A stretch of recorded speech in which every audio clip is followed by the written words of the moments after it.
The House will be in order. All those not having privileges to the floor will please vacate the chamber.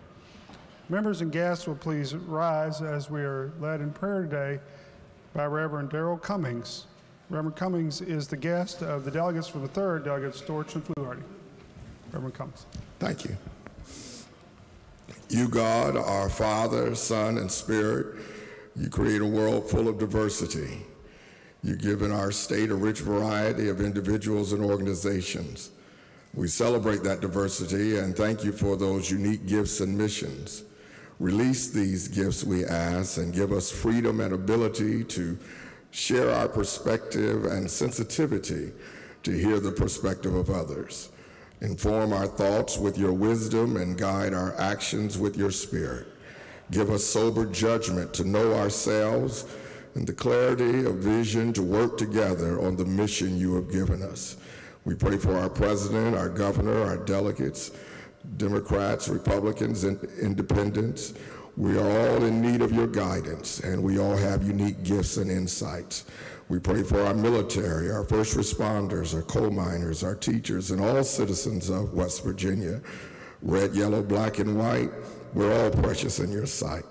And may we always remember, when we pray, we can't worry. And when we worry, we don't pray. In your precious name, amen. Amen. Members and guests will please remain standing while we are led in the Pledge of Allegiance by the lady from the 3rd Delegate Storch. Thank you, Mr. Speaker. I ask the guests in the gallery and my friends on the floor to join me in saying the pledge. I pledge allegiance to the flag of the United States of America and to the republic for which it stands, one nation under God, indivisible, with liberty and justice for all. Reading of the Journal. Journal of the House of Delegates, Charleston, Thursday, February 8th, 2018. Chair recognizes the gentleman from the 3rd, Delegate Fluharty. Mr. Speaker, I ask unanimous consent that the further reading of the journal be dispensed with and that it be approved as having been read. The gentleman from the 3rd asks unanimous consent that further reading of the journal be dispensed with and it be approved as having been read. Is there objection? Chair hears none. Journal is approved as having been read. Gentleman from the 58th.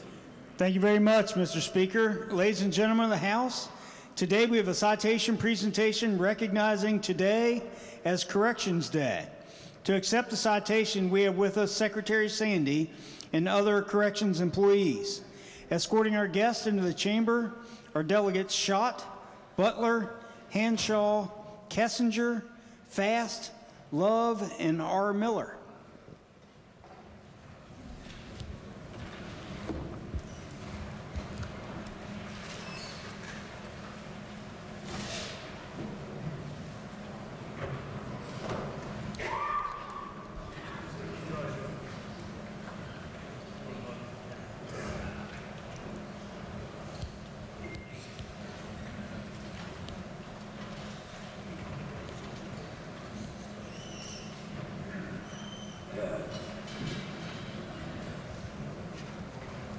Clerk, please read the citation. Whereas the West Virginia Division of Corrections, the Regional Jail Authority, and the Division of Juvenile Services are committed to enhance public safety by providing safe, secure, and humane facilities, operating an effective system of offender reentry and community supervision, reducing offender recidivism, and assisting victims of crime. And whereas the Division of Corrections, the Regional Jail Authority, and the Division of Juvenile Services are further committed to providing effective, beneficial services that promote positive development and accountability while preserving community safety and sustaining a work environment predicated upon principles of professionalism with dignity and respect for all. It is the vision of these agencies to be recognized as innovative leaders in providing quality correctional services. The adult and juvenile correctional population continues to expand, and it is important for agency representatives and policymakers to appreciate the nature and magnitude of the growth. And whereas Previous information provided to this body should assist public officials and agency representatives in planning for the future and developing policies for the management of the West Virginia correctional population, both adult and juvenile, as well as providing adequate pay, benefits, and a safe, secure workplace for the employees in the correctional system. And whereas the House of Delegates recognizes the exceptional service and commitment of the employees of the Division of Corrections, the Regional Jail Authority, and the Division of Juvenile Services. Therefore, the House of Delegates of the West Virginia Legislature hereby recognizes Corrections Day at the Legislature and directs this citation be presented. Members will please be at ease a moment while I greet our guests and present the citation.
Introduction of guests.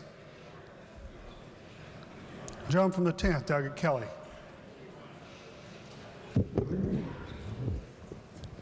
Thank you, Mr. Speaker. Today, the folks here from Wood County are pleased to have a page with us from Parkersburg Catholic High School. Please welcome Grace Peterson. I wish they'd let them come out early enough, but Grace is an honor student at Parkersburg Catholic High School, and she's here today with her mother, Mary Jo, and I'm glad she's here. Please make our folks welcome.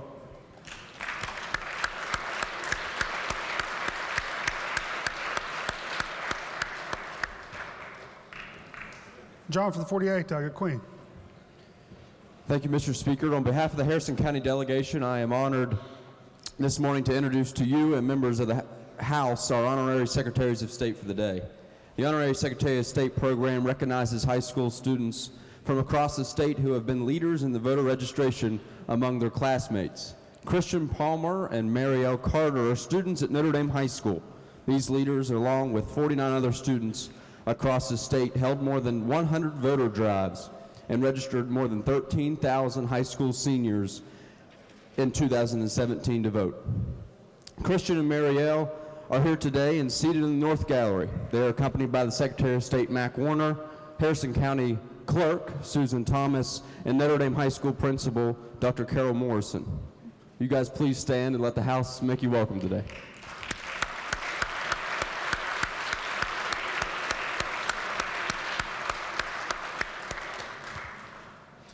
John from 23rd, Doggett Miller.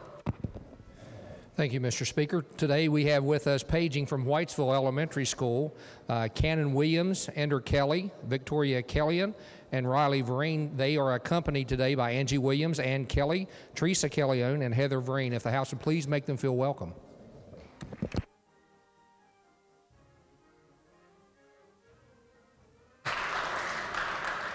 John from 22nd, Doggett Maynard.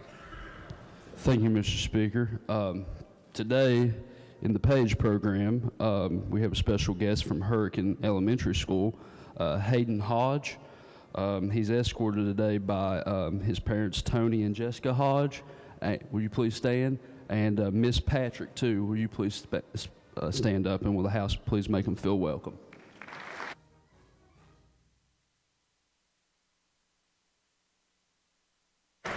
John from the 4th, Doggett Farrow.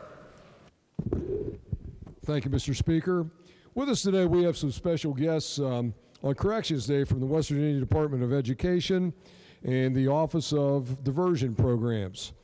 And I'm not sure where they are, unless they're behind me, but Mike Schaefer, Ernie Gooding, Chris Blake, Mark Hedrick, Sean Rubenstein, Lori Loomis, Charlie Clark, and Brian Lewin. If you're here, please stand and be recognized.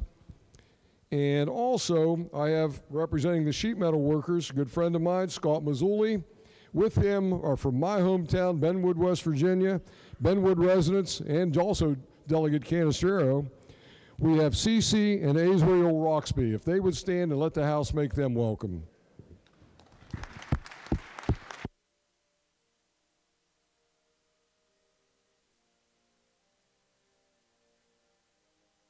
Lady from the 18th, Delegate Saboya. Thank you, Mr. Speaker. In the rear gallery, I'm pleased to announce, if she'll stand and be welcomed, Michelle Wilson. She's from Charleston, and she's the mother of my legislative intern for the week. Would you please make her welcome?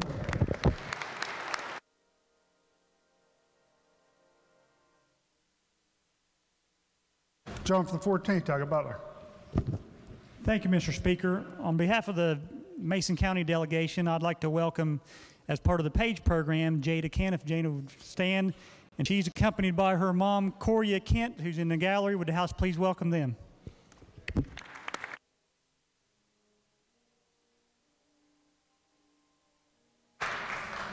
John from the 24th, Delegate Rodriguero. Thank you, Mr. Speaker. On behalf of the delegates from Southern West Virginia, good job, we have pages from Omar Grade School. First name I'm going to try to pronounce. We have Ariana McKinney, Brody Stacy, Scott Porter, J.C. Wolf, Patience Bragg, Christopher Spurlock, Molly Atkins, Preston Kovach, Joseph McKnight, Tristan Kennedy, and they're accompanied by their parents and teacher. And would the floor please make them welcome?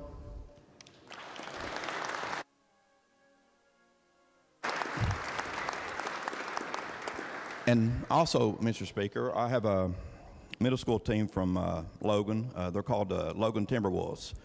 They had quite a season this past year.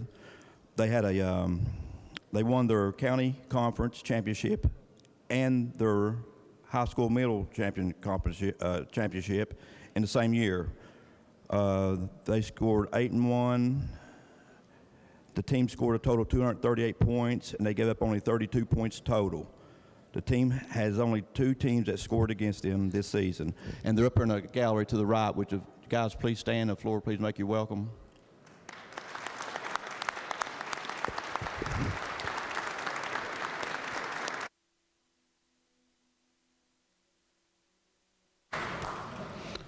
John from the 43rd, Doggett Hartman. Thank you, Mr. Speaker. It gives me great pleasure in the rear gallery to introduce a former member, Denise Campbell, and also her son, Logan. Please give her a warm welcome.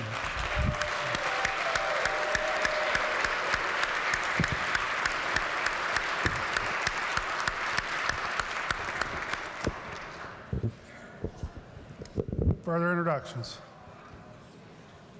Joan from the 19th, Doggett Thompson. Thank you, Mr. Speaker. On behalf of myself and Delegate Hicks, we have a few pages here from Wayne County. They are, I don't think they're out here yet, but they are Carrie Ross, Madeline Ellis, Cameron Chapman, and Gavin Williams. Their chaperones are Tanya Ross and Lila Williams. So please give them a warm welcome.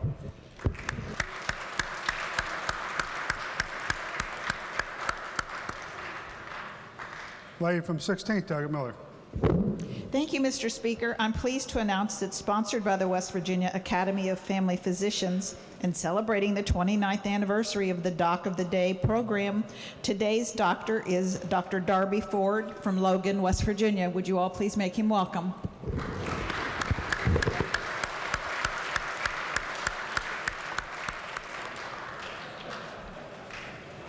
Further introductions. Reports of standing committees. Your Committee on Finance has had under consideration House Bill 4024 relating generally to direct cremation or direct burial expenses for indigent persons. Reports back a committee substitute, therefore, with the recommendation that the committee substitute do pass. Report be received. Your Committee on Veterans Affairs and Homeland Security has had under consideration House Bill 4405 permitting vehicles displaying disabled veterans' special registration plates to park in places where persons with mobility impairments may park. Reports the same back with recommendation that it do pass, that it be referred to Committee on Judiciary. Report be received. The bill be referred to the Committee on the Judiciary. Your Committee on Small Business, Entrepreneurship, and Economic Development has had under consideration House Bill 4452, creating newly established small business tax credits. Reports the same back with recommendation that it do pass and that it be referred to the Committee on Finance. Report be received. The bill be referred to the Committee on Finance. Your Committee on Small Business, Entrepreneurship, and Economic Development has had under consideration House Bill 4187, Business Liability Protection Act. Reports the same back with amendment with the recommendation that it do pass as amended, that it be referred to Committee on Judiciary. Report be received. The bill be referred to the Committee on the Judiciary. Your Committee on Senior Citizen Issues has had under consideration House Bill 2848, Livable Home Tax Credit. Reports the same back with amendment with the recommendation that it do pass as amended and that it be referred to the Committee on Finance. Report be received. The bill be referred to the Committee on Finance. Your Committee on Banking and Insurance has had under consideration House Bill 4400 relating to the West Virginia Physicians Mutual Insurance Company. Reports the same back with amendment with the recommendation that it do pass as amended, that it be referred to Committee on Judiciary. Report be received. The bill be referred to the Committee on the Judiciary. Your Committee on Veterans Affairs and Homeland Security has had under consideration Committee Substitute for Senate Bill 336, providing certain DMV applicants ability to contribute to West Virginia Department of Veterans Assistance. Reports the same back with the recommendation that it do pass, that it be referred to the Committee on Finance. Report be received. The bill be referred to the Committee on Finance. Your Committee on Health and Human Resources has had under consideration House Bill 4027, creating an education permit for allopathic physician resident.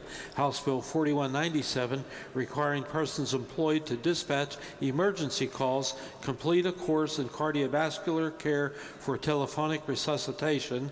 House Bill 4279, relating to adult protective services system, and House Bill 4306, permitting local boards of health to combine without approval from the Commissioner of the Bureau for Public Health. Reports back committee substitutes, therefore, with recommendation that the committee substitutes each do pass. Report be received. Your Committee on Prevention and Treatment of Substance Abuse has had under consideration House Bill 4309, restricting the sale and trade of dextromethorphan. Reports the same back with amendment with the recommendation that it do pass as amended, that it be referred to Committee on Judiciary. Report be received. The bill be referred to the Committee on the Judiciary. Your Committee on Government Organization has had under consideration House Bill 2995, permitting certain animal euthanasia technicians who have been certified by other states to be certified animal euthanasia technicians in West Virginia. Reports back committee substitutes, therefore, with the recommendation that the committee substitutes do pass. Report be received. Your Committee on Government Organization has had under consideration House Bill 4180 relating to wildlife resources. Reports back committee substitute, therefore, with the recommendation that the committee substitute do pass. Report be received. Reports of select committees. Messages from the executive. Messages from the Senate. The Clerk of the Senate announces that the Senate has concurred in the House Title Amendment to the Senate Amendment and passed committee substitute for House Bill 4020, making technical corrections in the code when referencing Chapter 49. Message will be received. The Senate has adopted Senate Concurrent Resolution 1, U.S. Army Sergeant Denver E. Short Memorial Road. Message will be received and the resolution will be referred to the Committee on Roads and Transportation and then to Rules. Resolutions. House Concurrent Resolution 58, U.S. Army Sergeant Tommy Meadows Memorial Road. Gentleman for the 58th. Mr. Speaker, I ask unanimous consent that further reading of resolutions introduced be dispensed with, and each resolution be considered formally introduced and referred to the appropriate committee as listed on the chamber automation system. The gentleman for the 58th asks unanimous consent that further reading of resolutions introduced be dispensed with. Each resolution be considered formally introduced and referred to the appropriate committees as indicated on the chamber automation system. Is there objection? Chair hears none. Each resolution will be considered formally introduced and so referred. Petitions, motions, bills introduced. House Bill 4480, revising existing standards and establishing burden of proof imposed on civil litigants seeking to circumvent corporate structure. Gentleman from the 58th. Mr. Speaker, I ask unanimous consent that further reading of bills introduced be dispensed with, and each bill be considered formally introduced and referred to the appropriate committee as listed on the chamber automation system. The gentleman from the 58th asks unanimous consent that further reading of bills introduced be dispensed with. Each bill be considered formally introduced and referred to the appropriate committees as indicated on the chamber automation system. Is there objection? Chair hears none. Each bill be considered formally introduced and so referred. Unfinished business. Bills on third reading. Committee substitute for House Bill 4023, relating to the regulation of dialysis technicians. Question for the House is the passage of the bill. The gentleman from the 56th, Delegate Howe, to explain the bill. Thank you, Mr. Speaker. The purpose of the bill is to allow the board to review a temporary permit for dialysis technician for up to 18 months. The dialysis technician may be granted a temporary permit when his or her national certification lapses, but the certification requires the dialysis tech to work. The committee substitute eliminates the Dialysis Technician Advisory Council because the Board of Registered Nurses oversees this license. In a bill currently moving through the House, dialysis technicians would have representation on the nursing board. I urge passage. Are there other members desiring to speak to the passage of the bill? If not, the question before the House is the passage of the bill. Those in favor of passage will vote aye. Those opposed will vote no. The clerk will prepare the machine.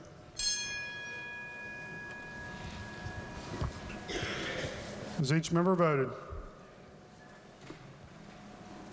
If so, the clerk will close the machine and ascertain the result. On this question, 94 ayes, 0 nays, 5 members absent, not voting. Majority of members present having voted in the affirmative, I declare the bill passed. Clerk, please report the title. Committee substitute for House Bill 4023. Are there amendments to the title? If not, the title as read by the clerk will be and remain the title of the bill. Clerk, please communicate the action of the House to the Senate and request concurrence therein. Further bills on third reading. House Bill 4025, permitting reciprocity for licensure as a pharmacy technician. Request for the House is the passage of the bill. The gentleman from the 56th, Delegate Howe, to explain the bill. Thank you, Mr. Speaker. The purpose of this bill is to add a reciprocity provision for pharmacy technicians. The bill permits a pharmacy technician who has obtained a national certification and has practiced in another jurisdiction for an amount of time to be determined by the board to obtain licensure in West Virginia. I urge passage. Are there other members desiring to speak to the passage of the bill? If not, the question for the House is the passage of the bill. Those in favor of passage will vote aye. Those opposed will vote no. The clerk will prepare the machine.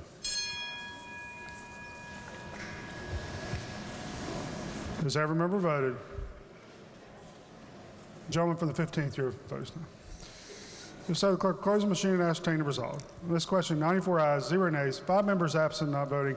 Majority of members present having voted in the affirmative, I declare the bill passed. Clerk, please report the title. House Bill 4025. Are there amendments to the title?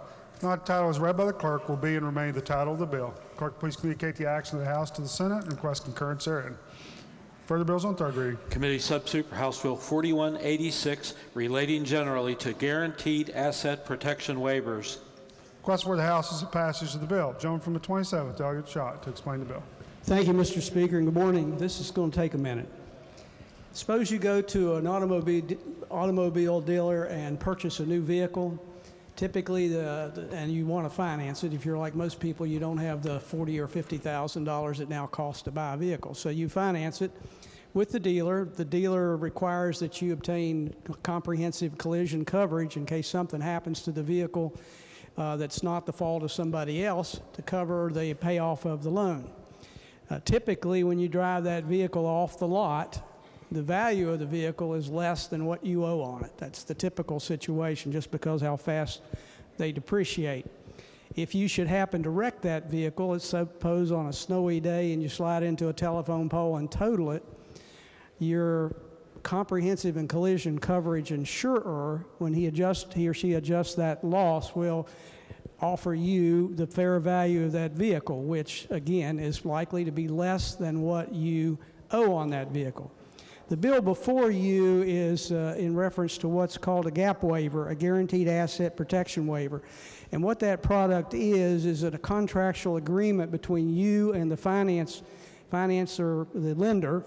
Could be directly through the dealer, but most likely it's been assigned to another company, that the balance due after that property loss is adjusted will be forgiven, so that you aren't on the hook for additional money after you've lost your car. It's a contractual agreement in which the creditor agrees for a separate charge. This is on top of the cost of the vehicle, to cancel or waive all or parts of amounts due from the borrower in the event of the total loss. When the amount received of the total loss does not fully cover the amount still due on the loan, basically the waiver would cancel the balance that's owed. Under existing law, based on a Supreme Court case back in 2015, the GAP product is considered insurance. And what this bill is intended to do is to craft language that would govern that transaction and no longer consider it insurance. It would be purely a contractual obligation between you and the lender, or if the lender assigns the obligation, say, to a finance company, that finance company would have to take that waiver along with it. So specifically what this bill does is it defines the GAP waivers, if they comply with the statute and how they're structured, is not insurance and is exempt from the insurance laws of the state, and that persons marketing this type of product are not required to comply with insurance licensing requirements. In other words, they don't have to be licensed as an insurance agent. The bill defines a number of terms. It sets out the actual requirements in order to qualify for this type of treatment that the GAP waivers must follow. It does provide that if you're a dealer, you would insure this product. In other words, you would insure your risk that you might come out short if there's a loss with an insurance company. But if you're not a dealer, you're not required to have that insurance coverage. This type of legislation has been introduced and passed in 15 different states. We've had it before us in the past. It passed out of the Senate, I believe, last year, but wasn't in time for us to consider it. Some of the requirements are as follows. First of all, you have to fully comply with the section in order to be considered entitled not to be treated as insurance. The GAP premium can be payable either in a lump sum or in periodic monthly payments and can be rolled into the finance agreement. The cost, however, must be separately stated so that you know that you're purchasing this product separate and apart from the automobile. And the financing of the automobile cannot be conditioned on you buying this product. In other words, the dealer or the bank that you deal with can't say, I'm not going to finance this product if you don't buy the GAP waiver. It does have to be part of the finance agreement. There have to be a number of disclosures. These would include the name and address of the initial creditor and the borrower at the time of the sale, if it's different than the creditor. And if the finance company or the dealer uses an administrator basically to handle the paperwork, that entity has to be identified. The purchase price of this product, this GAP waiver, has to be disclosed, and the terms of the waiver have to be disclosed. It has to outline cancellation rights, and there is what's called a free look period, which allows you essentially to decide whether you want this product for a period not to exceed 30 days. And if not, you can cancel it, and you get a refund based on if you've used any part of the benefits of this, then that would be offset against the refund that you get. The cancellation allows you to have this free look period, as I indicated, for not less than 30 days. And there is a method in here as to how they calculate the refund if some portion of the benefits have been used. As this bill came through the House Banking and Insurance Committee, there were some changes made, some additional changes that require that the purchaser of the vehicle, the borrower, notify the lender or the administrator of the total loss.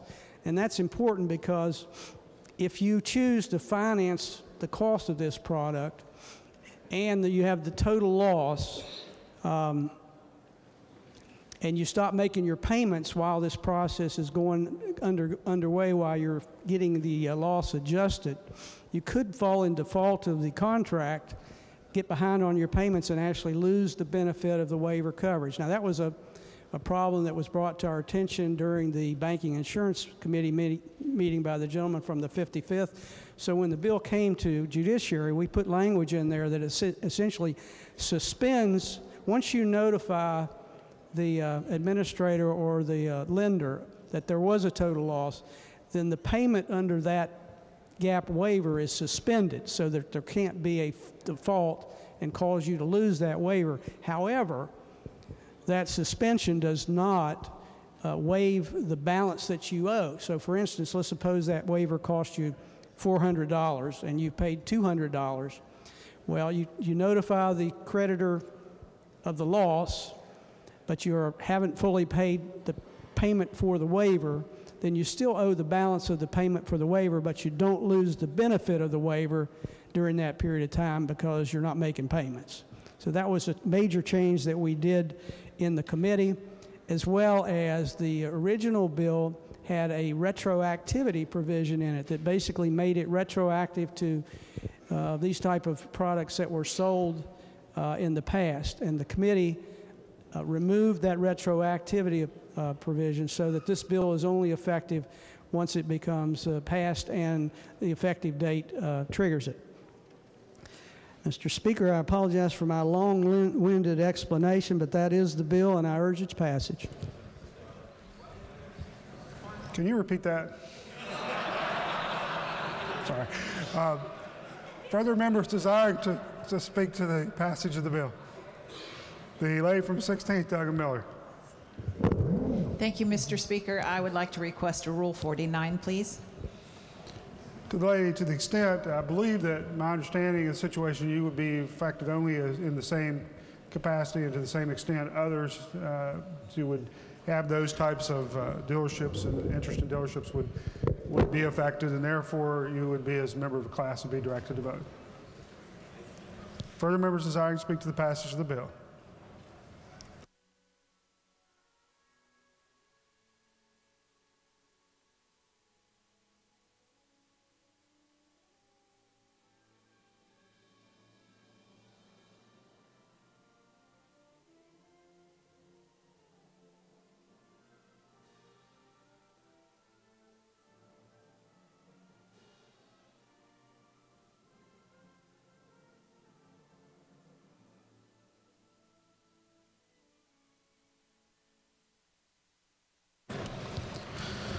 Request for the House is the passage of the bill.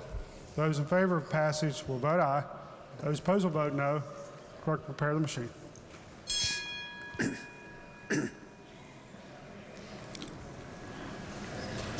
Has every member voted?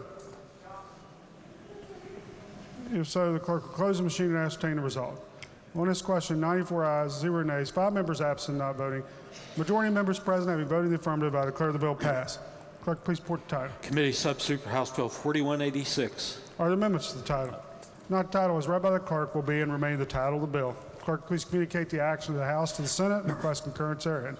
Further bills on third reading. Committee Substitute for House Bill 4236, requiring agencies to provide an annual inventory of real property holdings to the Real Estate Division. Request for the House is the passage of the bill. Gentleman from the 56th, Delegate Howell, to explain the bill. Thank you, Mr. Speaker. The purpose of this bill is to require agencies to provide an annual inventory of real property holdings to the Real Estate Division. The bill removes the exemption from certain agencies from reporting what real property they own to the Real Estate Division. These agencies are the Department of Transportation, the Division of Natural Resources, the Higher Education Policy Commission, the Council for Community and Technical College Education, the Institutional Board of Governors, the Adjutant General's Department, and the West Virginia National Guard. Currently, spending units are allowed to furnish their reports in summary form. The bill removes the summary reporting option. Further, the bill requires that the rivers and streams be included and described in the reports, including applicable county tax district if the interest or property is under the Ohio River. The applicable mile marker post at the border will be used. Thank you. I urge passage. Other members desiring to speak to the passage of the bill? If not, the question for the House is the passage of the bill. Those in favor of passage will vote aye. Those opposed will vote no. Clerk, prepare the machine.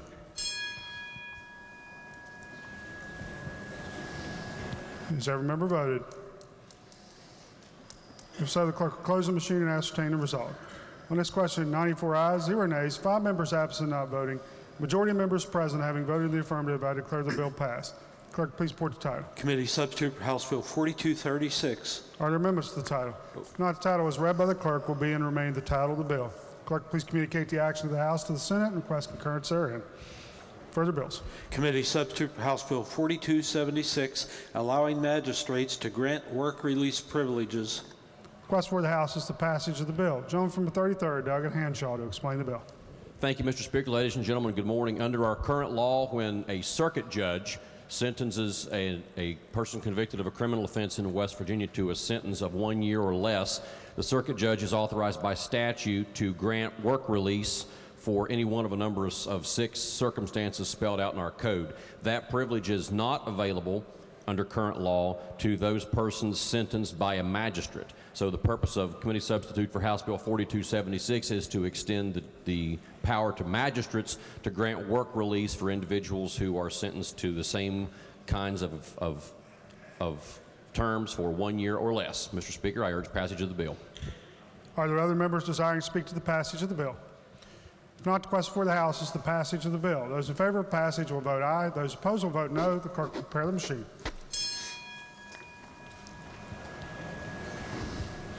Has every member voted? Gentleman from 32nd, Delegate Fast, your gentleman from 32nd, Delegate Fast, your vote is not registered. Has every member voted? If so, the clerk will close the machine and ascertain the result. On this question, 94 ayes, 0 nays, 5 members absent not voting. Majority of members present having voted in the affirmative, I declare the bill passed.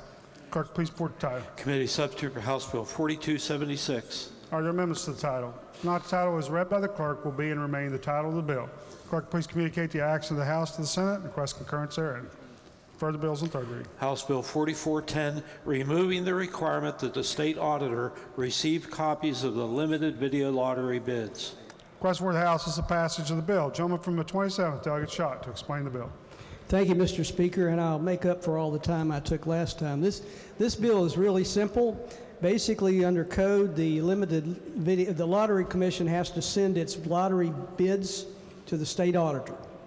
The state auditor doesn't have any need for those bids, doesn't use those bids, it just clutters their mailbox. So this bill basically stops that, and those bids will still be sent to the Department of Administration for review, but no longer to the auditor. I urge passage. Are there other members desiring to speak to the passage of the bill? If not, the question for the House is the passage of the bill. Those in favor of passage will vote aye. Those opposed will vote no. Clerk, prepare the machine. Has every member voted? If so, the clerk will close the machine and ascertain the result. On this question, 94 ayes, 0 nays, 5 members absent not voting. Majority of members present having voted in the affirmative, I declare the bill passed. Clerk, please report the title. House Bill 4410. Are there amendments to the title? If not, the title as read by the clerk will be and remain the title of the bill. Clerk, please communicate the action of the House to the Senate and request concurrence therein. Bills on second reading. Committee substitute for House Bill 2841, requiring board members to have attended a board meeting to be compensated for the meeting. Are there amendments? Not to will be engrossed and advance to third reading.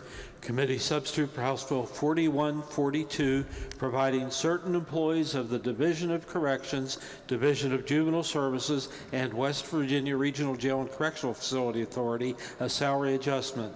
Are there amendments? Delegate Spinagle and others moves to amend the bill. This is HFA Spinagle et al. 2-9.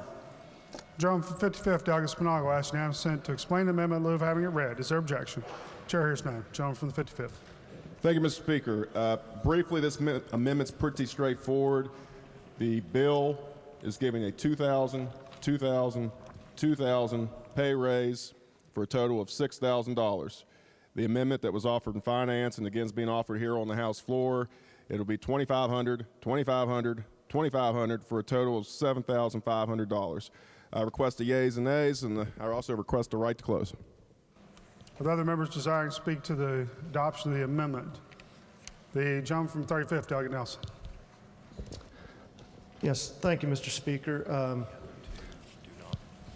I think first let me rise and give a little background on what we have in front of us. So House Bill 4142 is a pay raise for our correctional officers, and it is $2,000 a year. And it's for those correctional officers that have direct contact with inmates. It does not include all correctional or other officers because they'll be handled in the pay raise. The total cost of this is roughly $7 million a year. And so it's 7, 7, 7. So over the 3-year period, it's an additional cost to the state of $21 million. This did come from the governor, and it came at the recommendation of the Secretary of Corrections. The same amendment was before us in House Finance, and it was voted down.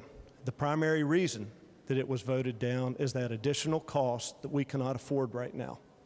We all know that our correctional officers and many other state employees are deserving of a higher pay raise.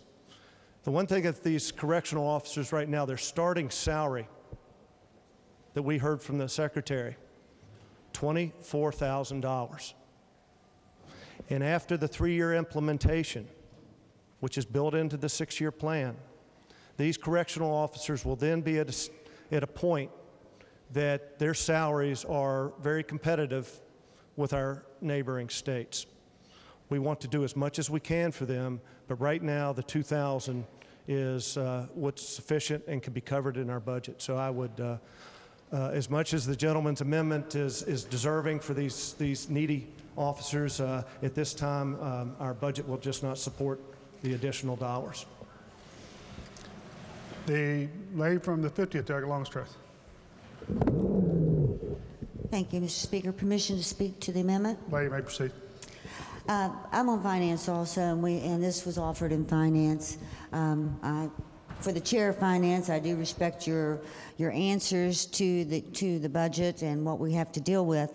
This is a governor's bill, but the governor's also stated we're in a crisis.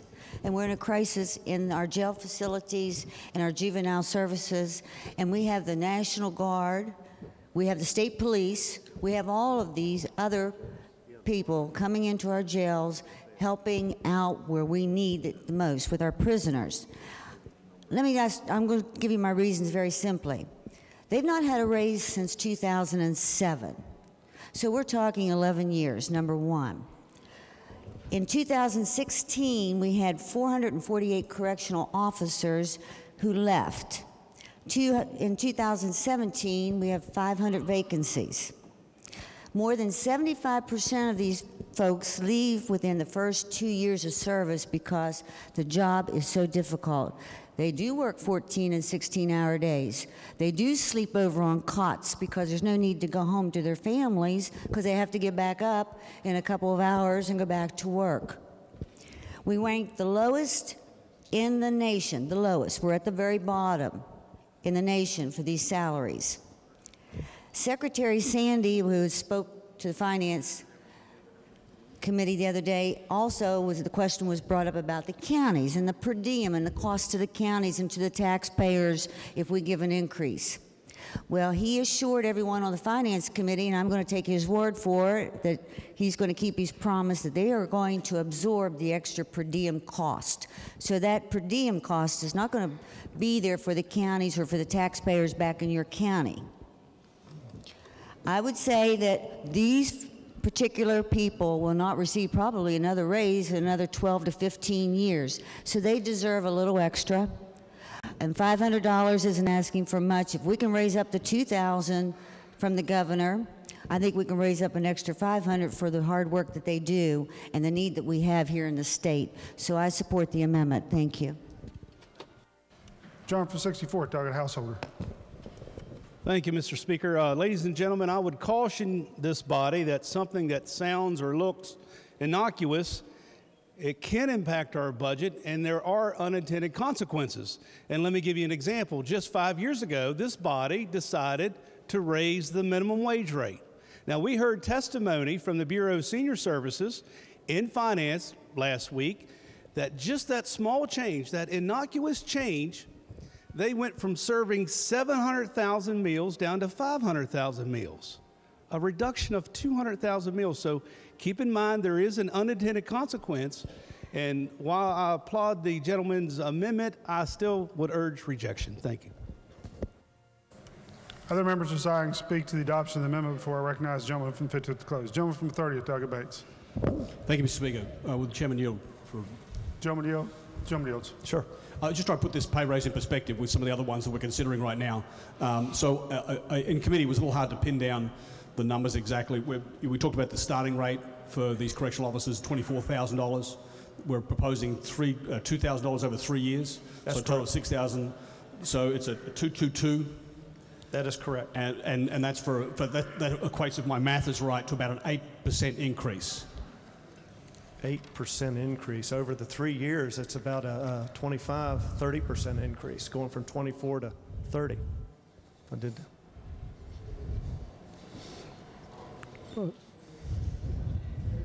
Maybe 20%. I don't know. Somebody help me. So 8,000 over 24. So it's an 8% increase. It's 6,000 on a 24 base. That's about 25%. So the pay raise that we're currently considering for other state workers is considerably less for that. Is that? That's correct. And the idea of this is to bring these correctional officers up until a level that is competitive with other states, to try to get them off the bottom if we can. I think what this does is not only to bring these individuals in high-risk areas up to a level that they need to be, and is also competitive, and as the Secretary has mentioned, will allow and cut down on the turnover that he's currently experiencing. Okay. And then if I can, I just want to clarify who's in and who's out. So, and this is where the issue is, because there are people that are working corrections that are working in these facilities or interact with inmates, not in these facilities, but an inmate population that are not looking at a 30% increase or 25% increase. I need to check my math and your math, but a 2-1-1 potentially. Is that correct?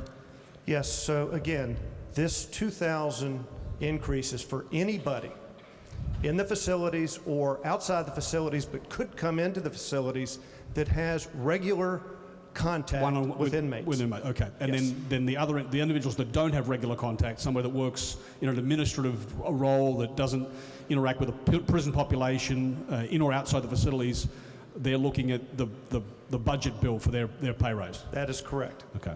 Thank you, Mr. Chairman. Yeah. Thank you, Mr. Speaker. John 55th, Douglas Spinagle, to close debate on the amendment. Thank you, Mr. Speaker. The total cost of this is somewhere between $2.1 and $2.4 million to give these folks an additional $500 a year for 3 years of $1,500. 2.1 to $2.4 million. Now, just here a week or two ago, we got rid of the film tax credit. That was a $5 million savings. Last week or 2 weeks ago, we got rid of Gale Mansion. That was $800,000 worth of savings. Some of these savings can be reinvested back into our public employees. Up in committee, what this bill goes for, this $6,000. We're below all our neighboring states, and that's one of the problems that they have. We're losing people to our neighboring states or the federal system. They pay more. After this is put into effect, we're still just with Kentucky and Ohio. And there's 3 other states that are going to be pulling us. We need to be just a little bit above that. As the general lady from Marion had stated, chances are these folks getting their pay raise anytime next decade is probably slim to none. So when we do it, let's do it right. We do have the National Guard. We do have the state police in our prisons. We continue to pass a lot of criminal laws, which keep jacking them up. So if we're going to do that, this is one of the trade-offs. If you're going to be hard on crime, you got to make sure you got people there that are going to watch them. You keep throwing them in. So we've been neglecting this side of it. Everything has a cost. When we're down here doing a lot of legislation, we ignore getting the financial notes on that, but we know this has a cost. We have a shortage. So let's pay our folks. Let's take care of it today. And, Mr. Speaker, I request the yeas and nays. Roll call has been demanded. Is demand sustained? Demand is sustained. Those in favor of the gentleman's amendment will vote aye. Those opposed will vote no. The clerk will prepare the machine.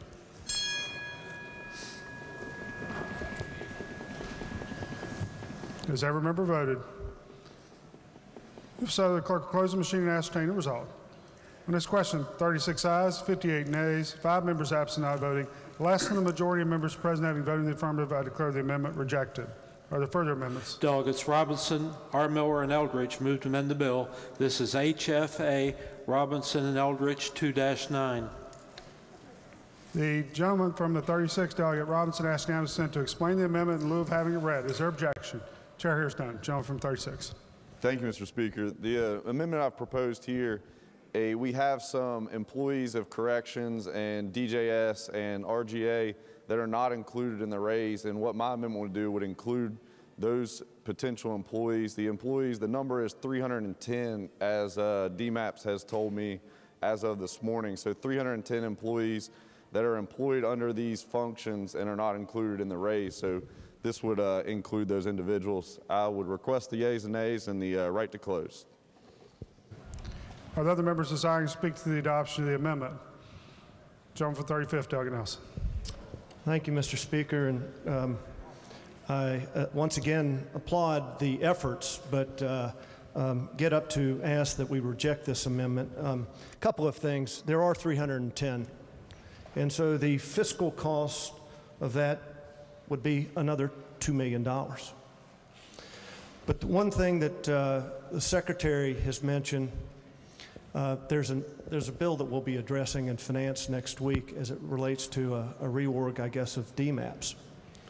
But even with that, as well as some other things, he's got a plan in place to totally look at all of his salaries right now, and in fact is going to the Division of Personnel with a pilot project that he hopes to get approved in May. And through that pilot project, we'll adjust his pay scale for many of these positions. And I think that's going to be the appropriate time that these people get properly addressed in the pay scale. But at this time, raising up some of these salaries, these are people that do not have the daily contact as the others do with inmates. So I would ask for rejection of the gentleman's amendment. Thank you, Mr. Speaker. Other members desiring to speak to the adoption of the amendment? Chair recognizes the gentleman from the 36th, Delegate Robinson, to close debate on the amendment. Thank you, Mr. Speaker. Some of the individuals included in this would be employed at correctional industries. Some of those people would be involved in deliveries and different things with the facilities. So I believe they do come in contact with the inmates and other things. The chairman indicated $2 million in financial or fiscal impact.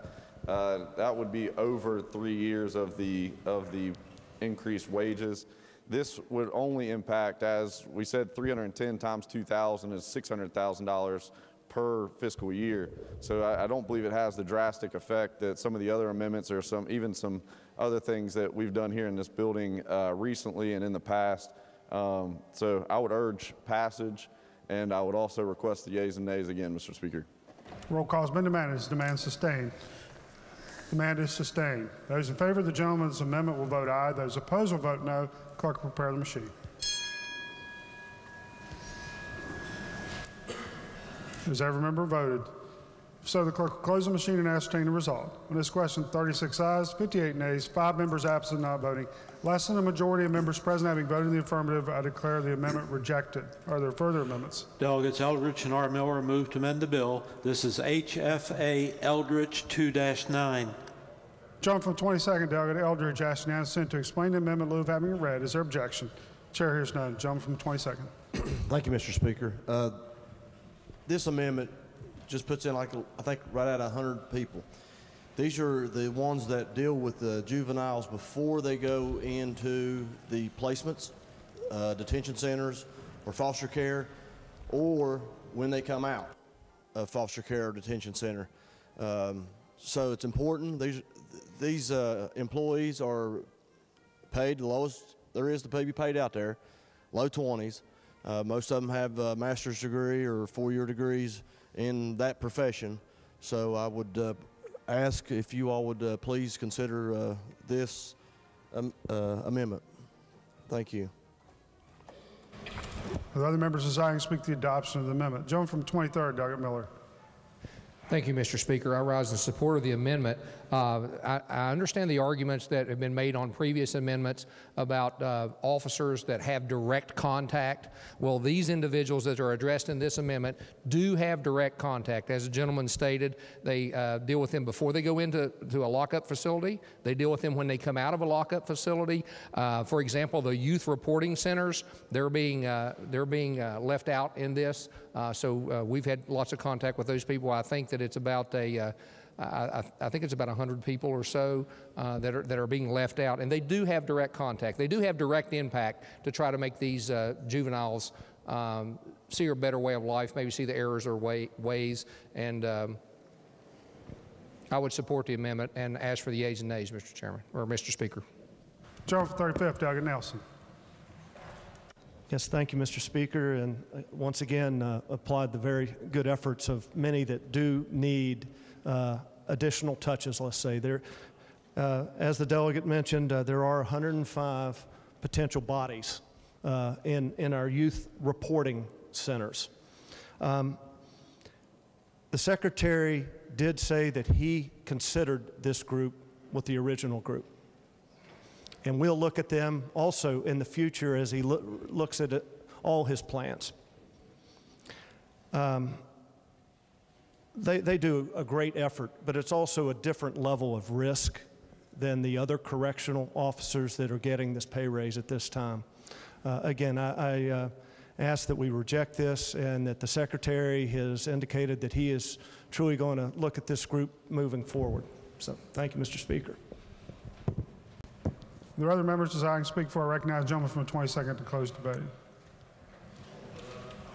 Do you want to, gentleman yield? Gentleman yields. Thank you, Mr. Speaker. You said you talked to the Secretary Sandy, and he said they were originally in this group. No. He originally considered this group along with the others, but at this time, the recommendation was not to include them. Okay. Thank you. Yes. Okay. Other members desiring to speak before I recognize the gentleman from the 22nd to close debate on the amendment. Gentleman from 22nd. Thank you, Mr. Speaker. It's a tough one, I know. It's a little over 100 employees. And like my delegate from the 23rd said, they do have direct contact before and after. So if you can think about it, please give me a yes vote. Thank you. Roll call has been demanded. Is demand sustained? Demand is sustained. Those in favor of the gentleman's amendment will vote aye. Those opposed will vote no. The clerk will prepare the machine. Has every member voted? If so, the clerk will close the machine and ascertain the result. On this question, 40 ayes, 54 nays, 5 members absent not voting. Less than the majority of members present having voted in the affirmative, I declare the amendment rejected. Are there further amendments? Not the bill be engrossed and advanced to third reading. Further bills on second reading. Committee substitute for House Bill 4320, limiting the ability of an agent under a power of attorney to take self-benefiting actions. Are there amendments? Not the bill be engrossed and advanced to third reading. House Bill 4380, making a supplementary appropriation to the Department of Agriculture. Are there amendments? Not the bill be engrossed and advanced to third reading. House Bill 4381, making a supplementary appropriation to the Department of Education. Are there amendments? Not to be engrossed and advanced to third reading. House Bill 4384, making a supplementary appropriation to the Department of Transportation. Are there amendments? Not to be engrossed and advanced to third reading. House Bill 4386, making a supplementary appropriation to the Department of Health and Human Resources, Division of Health, Community Mental Health Services. Are there amendments? Not to be engrossed and advanced to third reading.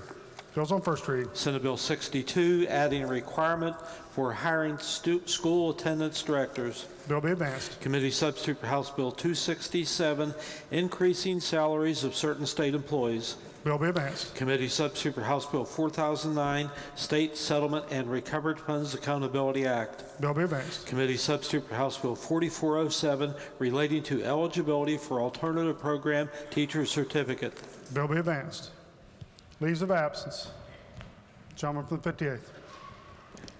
Yes, thank you, Mr. Speaker. For our colleagues, Delegates Boggs, Ellington, Markham, C. Romine, and Wilson. Without objection, leaves will be granted. Remarks by members of the House. Gentleman from the 1st, Delegates Tesla. Thank you, Mr. Speaker. I think it's been a very instructive day today. We've heard a lot of very worthy people looking for money for plenty of people. Well, it's obvious at this point in time it's pretty difficult to do that, and the question is that we should all ask ourselves is, what are we going to do about this? It is truly a time for choosing. I've heard people for the last week very concerned about a film tax credit. One person got so excited about $10 million worth of tax revenue for sports betting that he developed a Southern accent.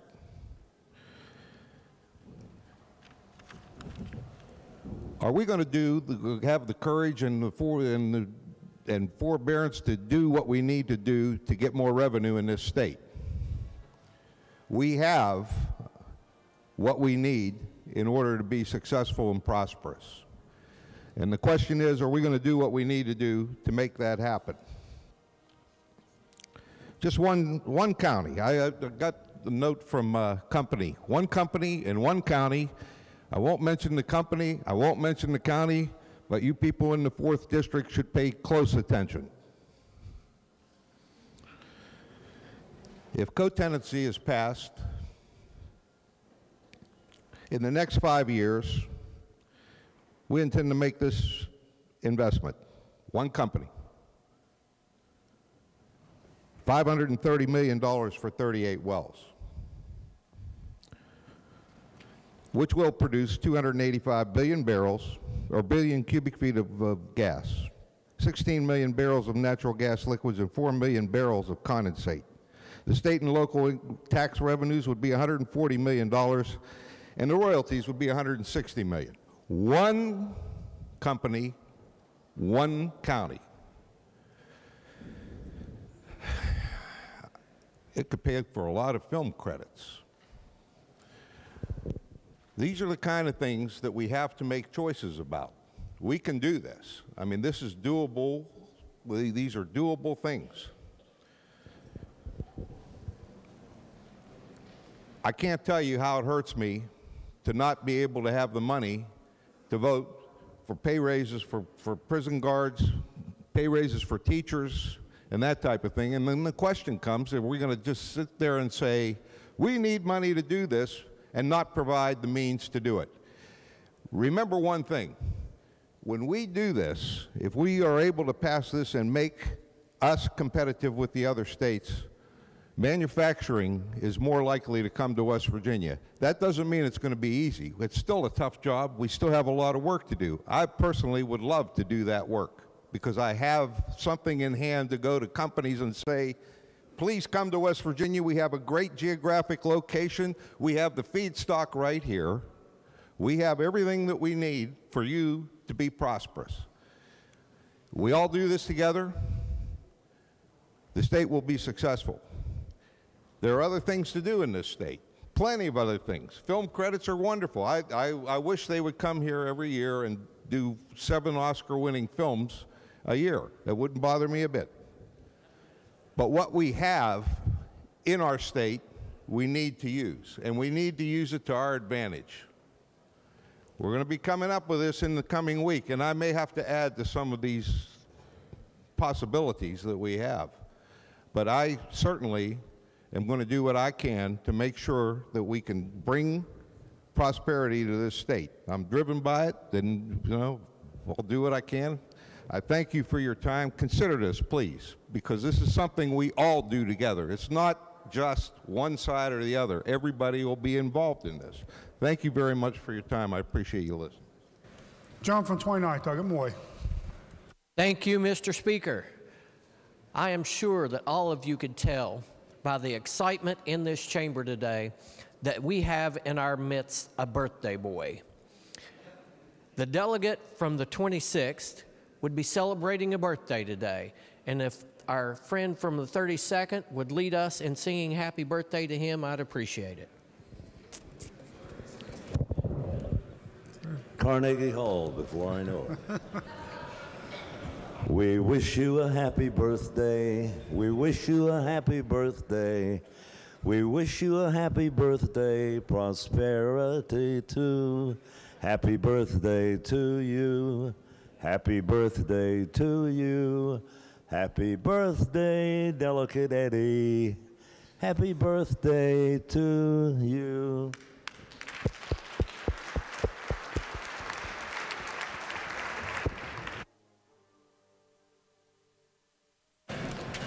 John from 32nd, Doug Fast.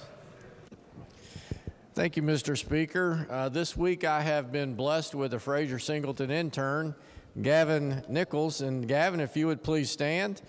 Gavin has done a great job this week, shadowing around.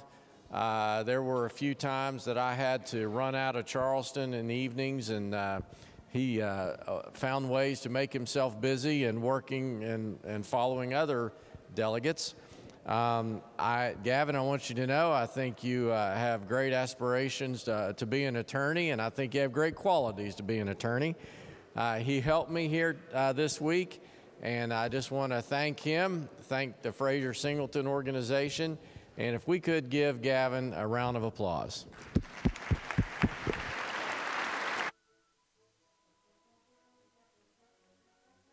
John from 51st, Doug Statler. Had the pleasure this week of having an intern to be with me and to help out this week. Kayla Asbury, if you would please stand. I will tell you, this young lady has helped me immensely, kept me sane, which sometimes is very troubling to do, but I will tell you that I have all the confidence in the world that as she goes out, that she's going to do a tremendous job. And she also, I believe, wants to go on to law school, and I wish her the best of luck. Would everyone please give her a big hand?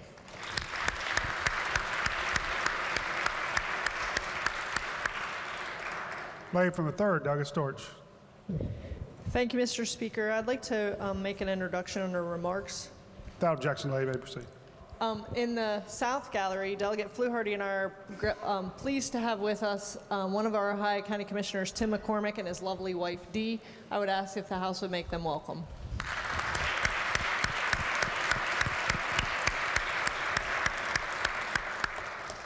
Lady from 38th, Doug Graves. Thank you, Mr. Speaker. I just wanted to talk for just a second about what I went through concerning House Bill 4142 and in thinking about the amendments that were offered on the floor today. I applaud the generosity of spirit and the very good intentions I think that my colleagues who offered these amendments had in mind. I thought through each one of them, and I had phone calls from people who this directly affected, who were my constituents. One of them called me in tears about the fact that she was not going to be included in the $6,000 pay raise. She had started as a correctional officer.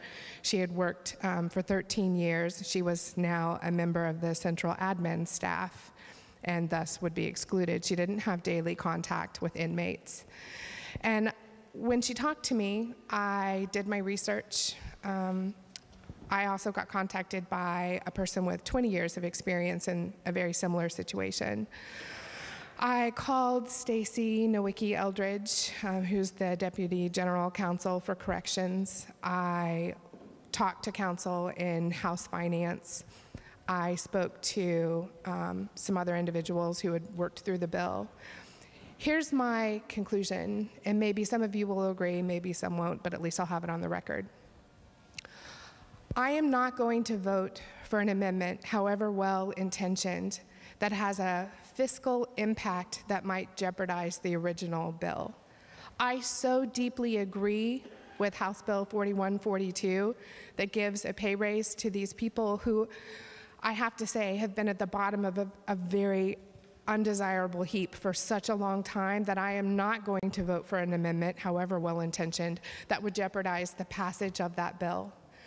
They're in such desperate circumstances that I am surprised we have not had an emergency crisis situation happen already. So I just wanted to go on the record about why I voted no for those amendments, and I applaud the people who created them. I think that this is coming from a very well-intentioned place, but these numbers, they have real consequences. And sometimes by adding someone, you think it's just a few people, it's 100, it's 300 people.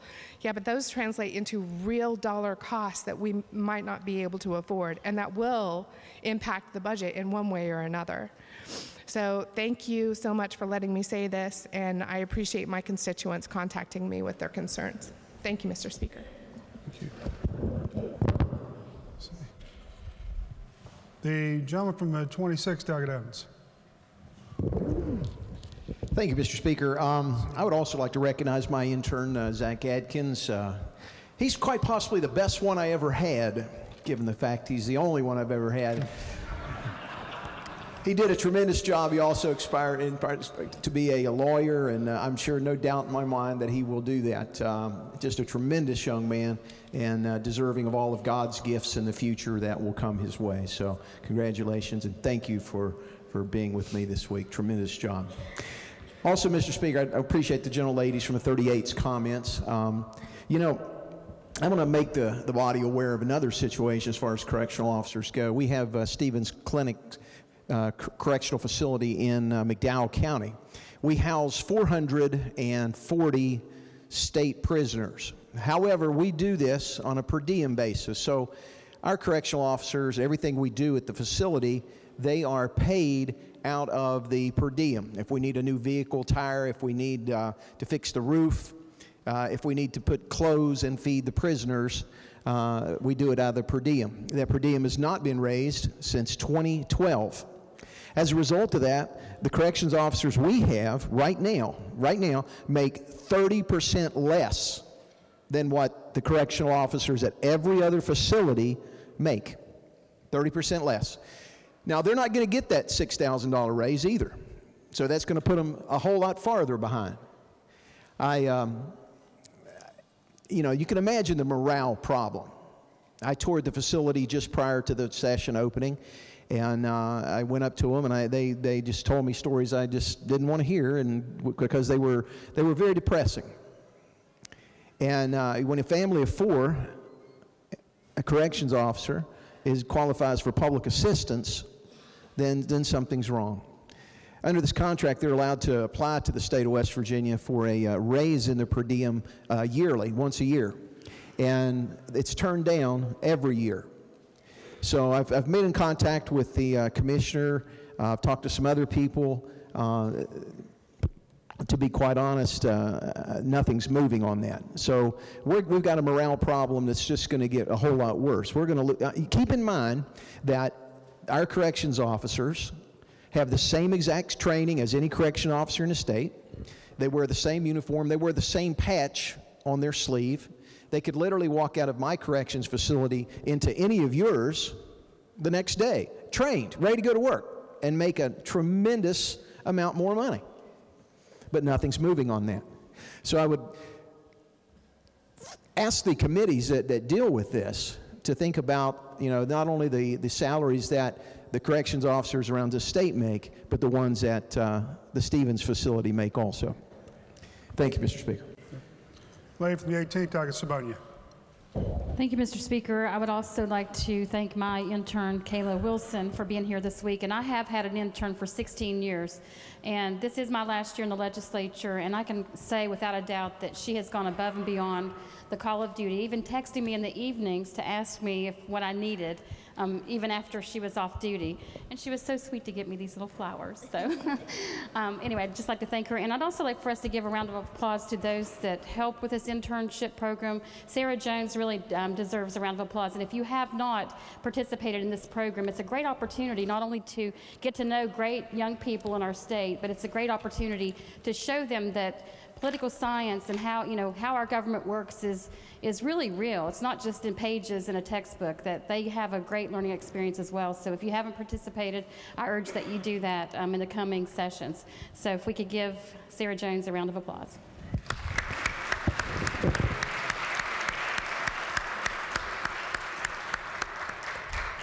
John from 28, Doggett Pack. Thank you, Mr. Speaker. Before I recognize my intern, I would like to ask unanimous consent that the lady's remarks from the 38th be printed in the appendix of the journal. Without objection, remarks be printed in the appendix of the journal.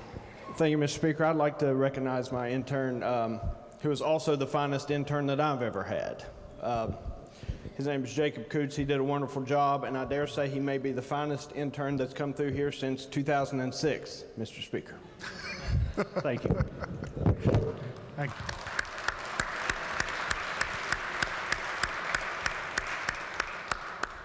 I have to think about that 2006 comment there, Doggett Pack. Okay. John from 56, Doggett Howe. Thank you, Mr. Speaker. I ask unanimous consent that remarks by members today be printed in the appendix of the journal. Which particular remarks are you referring to? All of them, because everybody's going to get up and ask for each person to do it. Let's get it out of the way. I don't know which remarks you're talking about. All the remarks by members of the House and under remarks? Is there objection? Did I hear objection? I don't know. Without objection, those remarks will be printed. Is there objection? Okay. I think objection has been heard, so we'll do them one by one. Okay. John from 67th, Doggett Moore. Mr. Speaker. Oh, look, he stood right up there. Here's my intern, Abbas Mahar from Jefferson County, and I want to thank him for doing a great job here in the legislature. He got off to a little bit of a rocky start. He was using Delegate Cooper's desk as an armrest, but we've since been able to work out our issues here, and he's done a fine job. He's a poli-sci major at WVU, and he seems that he's really, I think, I don't want to speak for him, but I will, has enjoyed being on the right side of this chamber in a number of senses. I think I'm getting you close there. And he's also looking at law school, and wish him well in that. And thank you for your hard work, and good luck.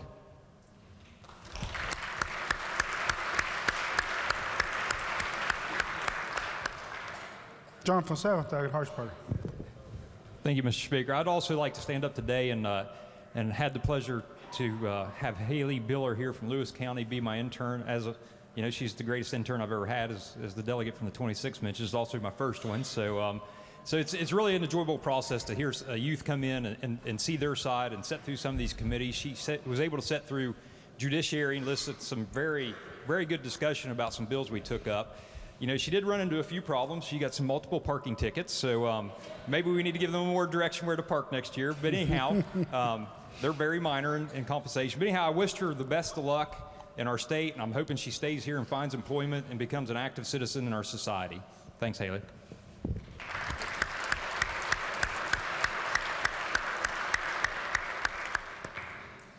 John from 45th, Doggett Hamilton. Thank you, Mr. Speaker. I don't want to let my intern for the week go unnoticed. Mr. Blake has done an excellent job for me, and he just wanted me to remind the delegates from Kanawha County that West Virginia Wesleyan beats your soccer team. Thank you.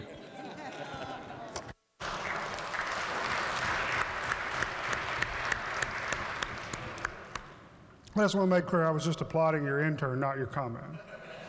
Okay. Gentleman from the 50th, Doggett Ward. Thank you, Mr. Speaker. I too want to acknowledge my intern this week, Brittany Mullins, and she's been a friend, really. I mean, she's turned into a friend. She's been an inspiration to me, knowing that our future of our country, if this is what their youth is all about, our future of our country is in good hands. And I do wish her well. She's going to graduate from Fremont State in May and then go on to WVU to become an attorney. Earlier in the week, I asked her what she wanted to be. She said she wanted to be an attorney and a legislator. And today I asked her, you still want to be a legislator? She said, well, I wouldn't mind being an attorney for the legislature. So anyway, I think it's been an inspiration to her too as well. She learned a lot this week, and please wish her well for the future. Thank you.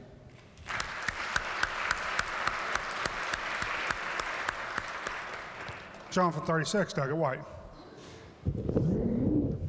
Thank you, Mr. Speaker. I just want to say that I have the best intern.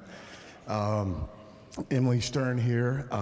She worked with me in my schedule this week when I couldn't be here. Sometimes when she needed me to be here, she would always text me in the evenings and the mornings to make sure that when I was going to be here. But along those lines, come to find out, I actually knew her dad from 30 years back. Such a kind soul that always took care of me when I was in sales. So once I found that out, I mean, it went hand in hand with her personality. But one thing that I noticed with these interns, this is the first time I've done this, but you look at our young people, and I had the opportunity not only to work with this bright young lady, but Maddie and Gavin over there as well. They were always in meetings, judiciary, other committee meetings that weren't doing things that weren't asked of them. So, you know, my hat's off to you guys, and whether I'm in office or not, you ever need something from me, any of the interns in here, I just want to say thank you for your efforts during this week, and if I can do something for you or any other delegate in here, please don't hesitate to use us. So thank you very much, all of you.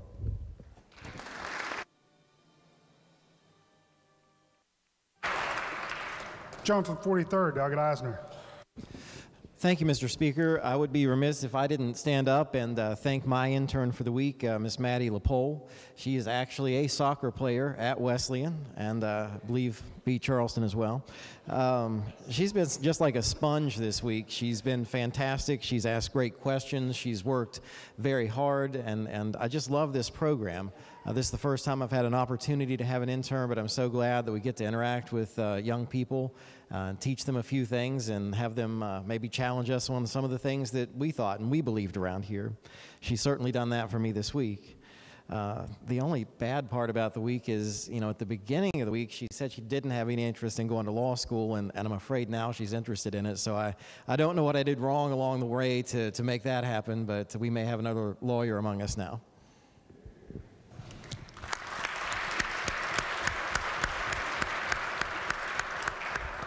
Lady from the 51st, Doggett Fleshauer.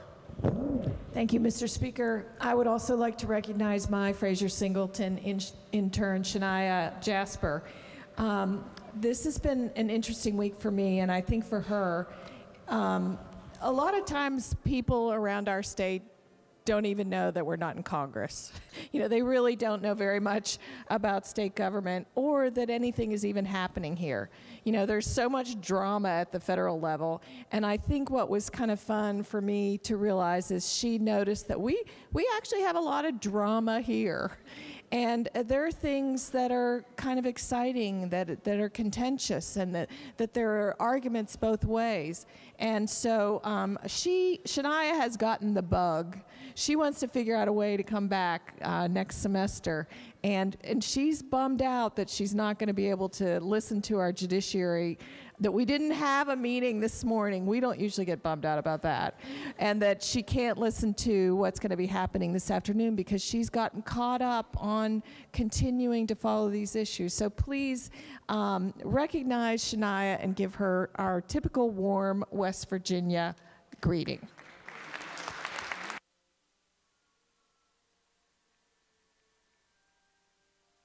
John from the 50th, Dr. Caputo.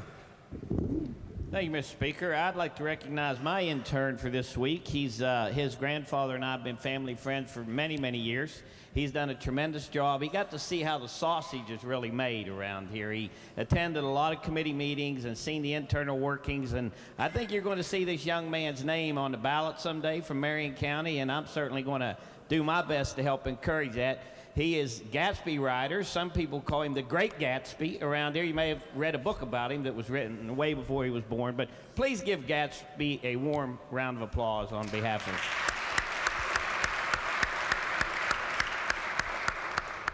Mr. Speaker. I'm not done. Keep doing that to me. Go ahead. Mr. Speaker, Delegate Boggs, as you know, has been down with the flu for a couple days. So his intern has been hanging out with Isaac Spunogle, Logan Rexroad. He's been hanging out with Isaac and I in the office and been traveling around learning the inner workings of the House as well. And I'd be remiss if I didn't introduce him on behalf of my friend, Delegate Brent Boggs. So please thank Logan Rexroad and tell him what a good job he's done this week for Delegate Boggs.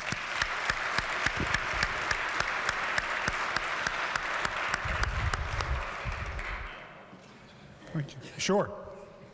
I can move on. Sure. Okay. All right. Gentleman for the 15th, Douglas Foster. Thank you, Mr. Speaker. I would like to get into this conversation as well, but I'm not going to say that I had the best delegate here because I think Delegate Wilson did. And I'm going to introduce Ashland to you because Delegate Wilson was not able to be here today. I really enjoyed the conversation we had, many conservative conversations, and since I like getting the youth's opinion of what we're talking about up here, I was rooming with the delegate from the 13th, so I missed out on having the youth conversation this year. So enjoyed getting to have Ashland here to talk about the issues we suggest up here. And if Delegate Wilson is listening in today, there were many tears shed over his absence today. So if you would, make her feel welcome.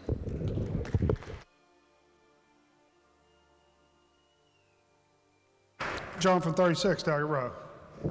Thank you, Mr. Speaker. Two things. I'm privileged to serve on the internship committee. I have to say I see the inside and how much work goes into having the interns come. And Sarah Jones truly does need recognition for that. She does a great job. I'm really pleased and very honored this week to have an intern, and her name is Jordan Barnhart.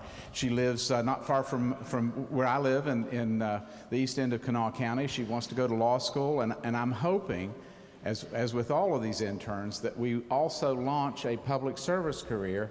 And perhaps, I don't know, we haven't talked about politics in that, but certainly public service careers.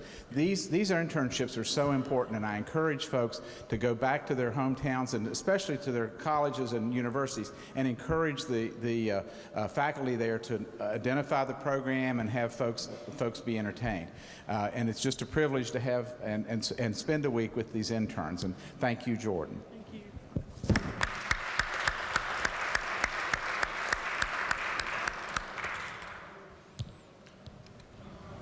If I could, the gentleman from the 28th a moment ago mentioned a previous internship. I would mention that the gentleman from the 28th was one of our interns back a few years ago and is now serving as a member of this House. And I know there are others in the House who has served either as Fraser Singleton or Herndon interns or in other internship programs. So I want to just take a minute, though, before we leave to once again thank all of our interns that worked with us and give them all a hand.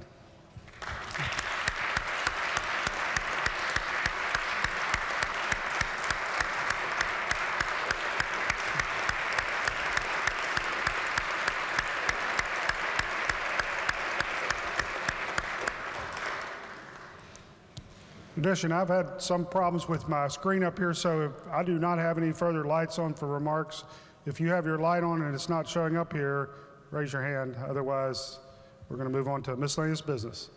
Gentleman from the 58th. Well, Mr. Speaker, I don't have an intern. I could introduce James Fearhoff, if you like.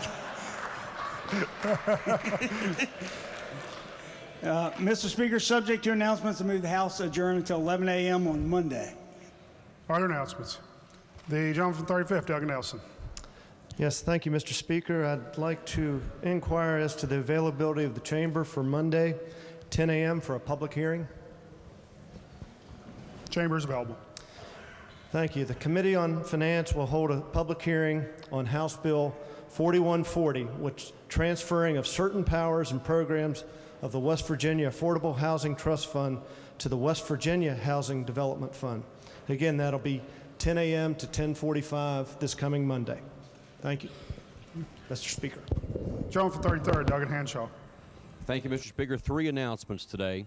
First, there will be a public hearing Monday morning at 8:30 here in the chamber on House Bill 4001 relating to eligibility and fraud requirements for public assistance. Announcement 2, the Judiciary Committee will resume its meeting upstairs today at 1:30. And announcement 3, the Judiciary Committee will meet Monday morning at 9:15 after the public hearing. The agenda for that meeting will be posted. Thank you. Gentleman from 51st, Douglas Stadler. Thank you, Mr. Speaker. Your Committee on Education will meet Monday, February the 12th at 2 p.m. in the Education Committee room. The agenda will be posted. Gentleman from 48, Doggett Hamrick. Thank you, Mr. Speaker. Your Committee on Government Organization will meet on Monday, February 12th at 3 p.m. in the House Government Organization Committee Room 215E. The agenda is posted. Gentleman from 49, Douglas Summers. Thank you, Mr. Speaker. Your Committee on Health and Human Resources will hold 2 public hearings on Tuesday, February 13 in room 215E. The first one will be held at 2 o'clock regarding House Bill 4366 relating to the approval of additional beds for intermediate care facilities. The second public hearing will be held at 2:30 in room 215E.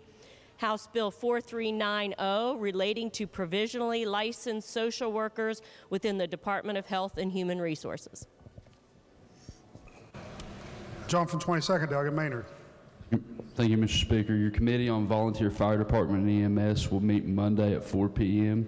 In the Government Organization Room. Also note, this meeting will not be canceled. It will not be laid over. We will have this meeting on Monday. Thank you. Lady from 16th, Doggett Miller. Thank you, Mr. Speaker. I'm announcing once again I am taking reservations for the Speaker's dinner, which is Tuesday evening.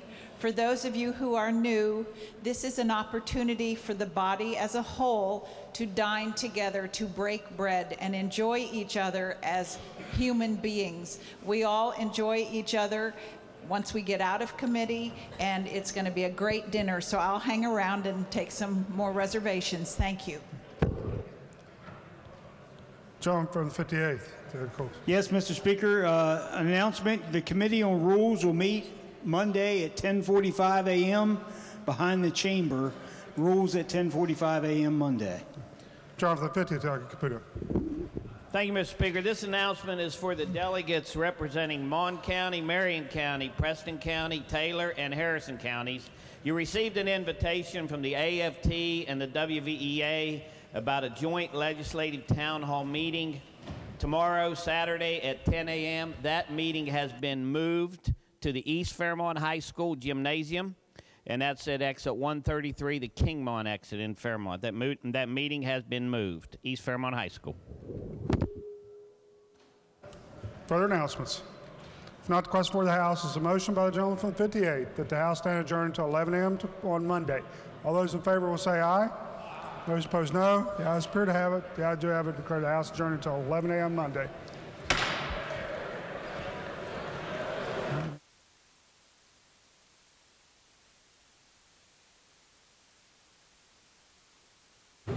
Senate will please come to order. The Senate will please come to order. All those not having privileges of the floor will please vacate the chambers. With those on the floor and our guests in the gallery, please rise as we are led in the prayer this morning by Pastor Tim Harper of the Reamer Gospel Tabernacle in Clendenin, West Virginia, and he's also an employee of the Division of Juvenile Services, which today is Corrections Day. And then please remain standing as we are led in the pledge this morning by the Senator from Boone, Pastor Harper. Let us pray. Our great Heavenly Father, dear God, as we come before you this day, we ask, Lord, for your blessing. Dear God, we ask for your understanding, Lord. And Father, we're thankful for your many blessings that you've bestowed upon us, God. And Father, be with those gathered in this great hall, dear God. Give them the wisdom and the grace needed, Lord, to make these decisions and have your way in all that takes place. And we thank you in Jesus' name. Amen. Amen. Thank you, Pastor Harper. Senator from Boone County. Thank you, Mr. President. Members of the body and guests in the gallery, please join me in the Pledge of Allegiance. I pledge allegiance to the flag of the United States of America, and to the republic for which it stands, one nation, under God, indivisible, with liberty and justice for all. Reading of the Journal. West Virginia Legislature Senate Journal, Thursday, February 8th, 2018. The Senate met at 11:14 The Senator a.m. from Monroe County requests unanimous consent that further reading of the Journal be dispensed with and that it be approved as having been read. Is there objection? Chair hears none, so ordered. Introduction of guests. On behalf of the Senate, it is my pleasure to welcome our honorary pages for the day. Please stand and be recognized as your name is called. As guest of the Senator from Harrison, we have Brendan Smith. As guest of the Senator from Tucker, we have Kendra Bollinger, Luke Messenger, Gracie Watering, Austin Childers, and Sidney Davis. As guest of the junior senator from the 8th, we have Carson Van Camp and Chloe Cavender. And as guest of the senator from Boone, Kaylee Watts, Shelby Queen, and Bailey Robertson. If they would all please stand and the Senate give them a warm welcome.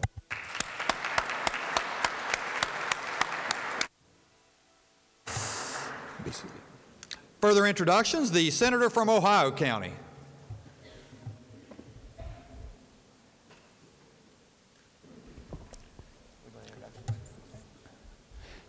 Thank you, Mr. President. It's my pleasure on behalf of the West Virginia Academy of Family Physicians to introduce our doc for the day. We have Dr. Darby Ford of Logan, West Virginia. She would stand and the Senate make her welcome.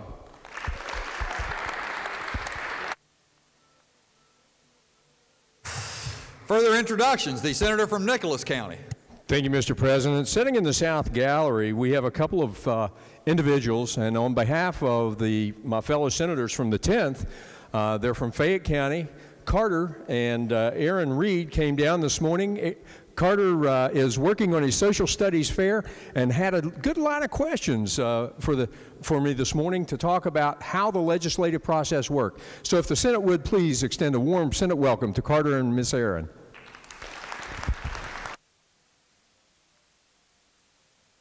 Further introductions, the Senator from Boone County.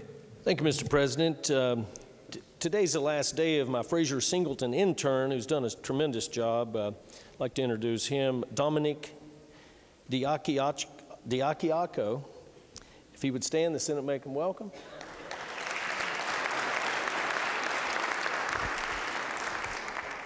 Further, Mr. President, on behalf of the Senator from Logan, Senators from Wayne, Cabell, and Mercer, we're very pleased to have the chaperones of our pages from Wayne High, Kayla Michaels. If she would stand, the Senate make her welcome.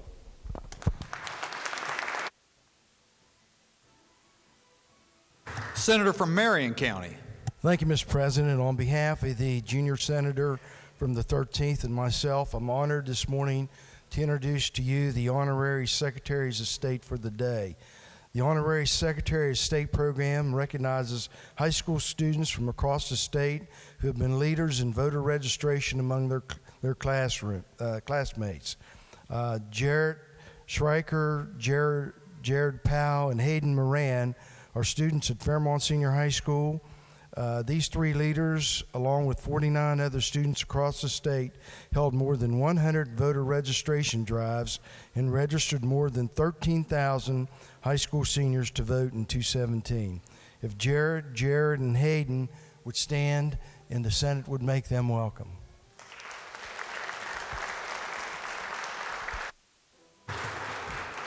Senator from Harrison County.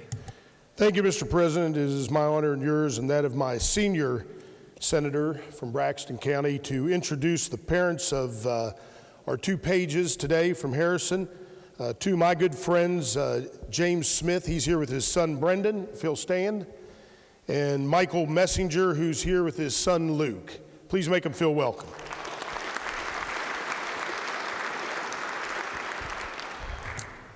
Senator, have additional. Go ahead. Thank you. May proceed. Thank you, Mr. President. Also, along the lines of my minority leader from Marion County, Braxton County, and Harrison County are honored to have four honorary state senators today. I'm not sure that they're in our gallery, but I want to introduce them and make them feel welcome. We have Robert Boyce from Sutton, West Virginia. If they're here, please stand. Sarah Lane from Sutton, West Virginia. Christian Palmer from Clarksburg, West Virginia. And Marielle Carter from Bridgeport, West Virginia. Please make them feel welcome. The senator from Morgan County. Thank you, Mr. President. It's my pleasure on behalf of myself and my colleague from the 15th and on behalf of you to introduce some guests in the North Gallery. I'll ask them to stand. They are WVU students who are here today supporting, to show their support for SB 111, which is a campus free speech bill. And I'll ask them to stand as I call their names. Jessica Dobrinsky, Lindsay Moran, Matthew Kesterson, Zachary Blaine, Gino Shirelli, and Callie Norton, all in the North Gallery. I'd ask the Senate to make them welcome.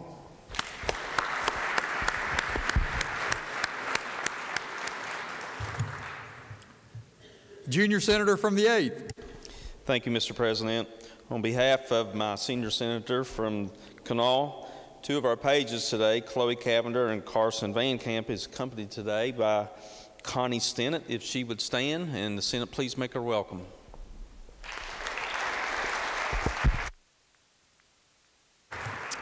Senator from Greenbrier County. Thank you, Mr. President. On behalf of the senator from Monroe, I'd like to welcome, I've just seen the acting warden of Mount Olive Correctional Facility, Warden Terry, come in, and will the Senate please make Warden Terry feel welcome.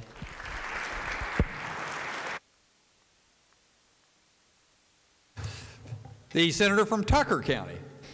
Thank you, Mr. President. I'm honored to have my family down here today with me. First of all, my granddaughter, Gracie, is the page down here. She's the one that killed the big buck this year that you see on my picture of my desk in there. But her mother, Amy, my daughter, is in the gallery. She was brave enough to bring all four of these teenagers down here today. And my son, Scott, is in the gallery, if he would stand, and he's got his family. My daughter-in-law, Beth, is with him, and their two sons, Elijah and Isaac being the smallest one, and then their daughter, Abriana, is there, is sitting with her proud Grammy and Patty, and so if the members would make them welcome. Thank you.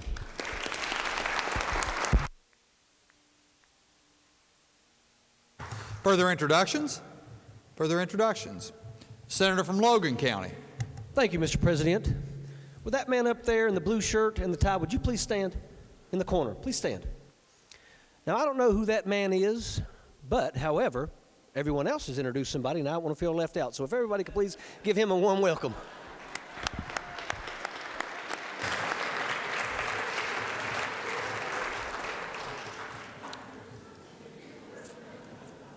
Further introductions. Further introductions. Communications from the House. The Clerk of the House announced the passage by that body of engrossed House Bill 4332 relating to home peritoneal renal dialysis. Message be received and referred to the Committee on Health and Human Resources. Engrossed committee substitute for House Bill 4350 eliminating the regulation of upholstery. Message be received and referred to the Committee on Government Organization. Further communications from the House? No, sir. Communications from the Executive? There are none. Reports from standing committees? Your Committee on the Judiciary has had under consideration Senate Bill 36 relating generally to DNA testing and reports back a committee substitute for same.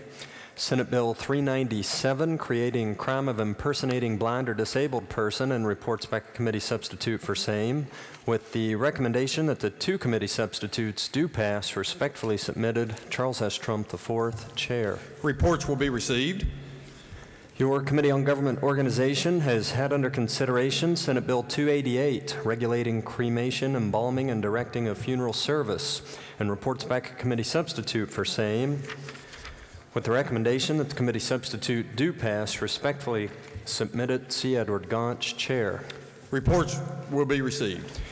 Your Committee on Education has had under consideration Senate Bill 319, allowing individuals who completed homeschooling be eligible for Promise Scholarship without equivalent diploma, and reports back a committee substitute for same, with the recommendation that the committee substitute do pass, but under the original double committee reference, first be referred to the Committee on Finance. Respectfully submitted, Kenny Mann, Chair. Report will be received, and under the bill's original double committee reference will be referred to the Committee on Finance. Your Committee on Government Organization has had under consideration Senate Bill 321 relating to powers and duties of Public Land Corporation, and reports back a committee substitute for same, with the recommendation that the committee substitute do pass. Respectfully submitted, C. Edward Gaunch, Chair. Reports will be received.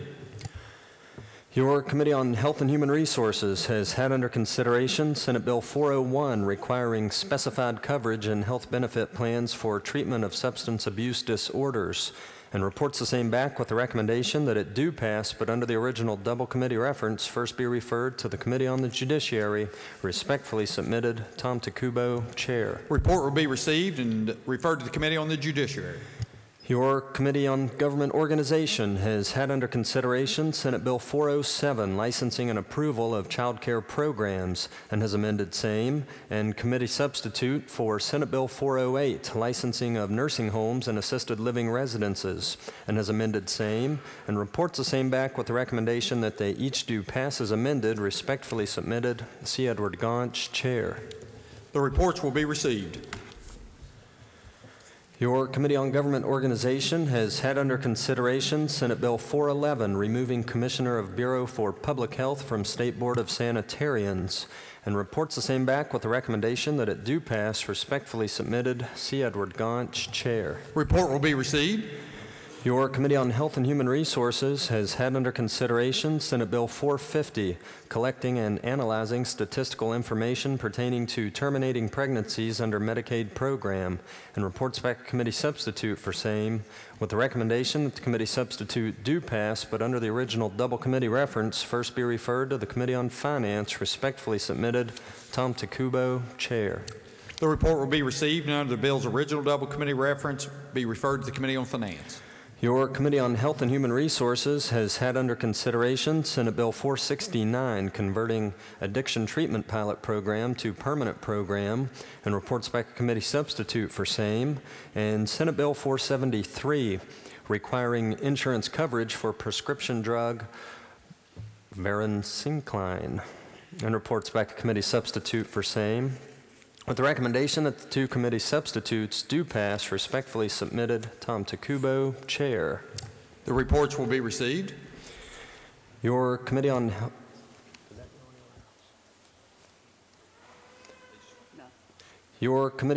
and Human Resources has had under consideration Senate Bill 472, providing funds to DHHR for local boards of health employee pay raises, and reports back a committee substitute for same, with the recommendation that the committee substitute do pass, but with the further recommendation that it first be referred to the Committee on Finance, and then under the double committee reference to the Committee on Government Organization. Respectfully submitted, Tom Takubo, Chair. The report will be received and referred to the Committee on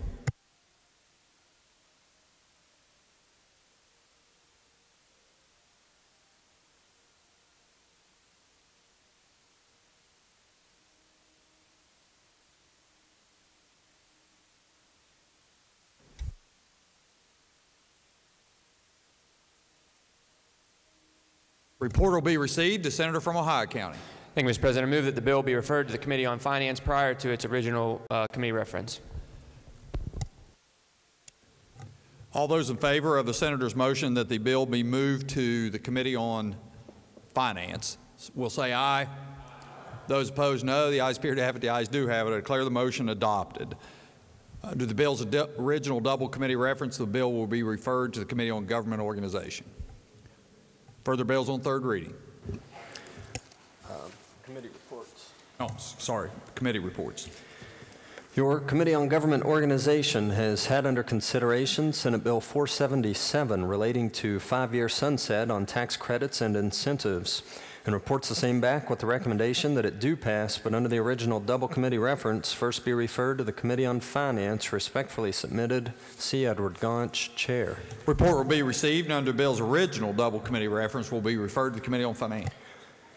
Your Committee on Government Organization has had under consideration Senate Bill 479, establishing local government monitoring by auditor, and reports the same back with the recommendation that it do pass, but under the original double committee reference, first be referred to the Committee on Finance. Respectfully submitted, C. Edward Gaunch, Chair. Report will be received and under the bill's original double committee reference will be referred to the Committee on Finance. Your Committee on Government Organization has had under consideration Senate Concurrent Resolution 11, the Evans Center for Excellence in Aircraft Maintenance, and reports back a committee substitute for same, with the recommendation that the committee substitute be adopted. Respectfully submitted, C. Edward Gaunch, Chair. Report will be received. Your Committee on Government Organization has had under consideration engrossed committee substitute for House Bill 2831 relating to the reconstitution of the Driver's Licensing Advisory Board, and reports the same back with the recommendation that it do pass. Respectfully submitted, C. Edward Gaunch, Chair. Report will be received. That's all I have, sir. Reports from select committees. There are none. Introduction of bills. The Senator from Ohio County. Thank you, Mr. President. Request unanimous consent that Senate Bill number 512 through Senate Bill number 517 be considered and introduced, read by their titles, and referred to the appropriate committees as shown on the chamber automation system. Senator from Ohio County requests unanimous consent that Senate Bills number 512 through Senate Bill 517 be considered and introduced, read by their titles, and referred to the appropriate committees as shown on the chamber automation system. Is there objection? Chair hears none. The Senator from Boone County. Thank you, Mr. President. I request unanimous consent to return to the second order of business. Is there objection? Chair hears none. Senator may proceed. Thank you. On behalf of the body, I'd like to introduce the West Virginia section chairman of the American Congress of Obstetrician and Gynecologists, Dr. David C. Jude. If he would stand, the Senate make him welcome.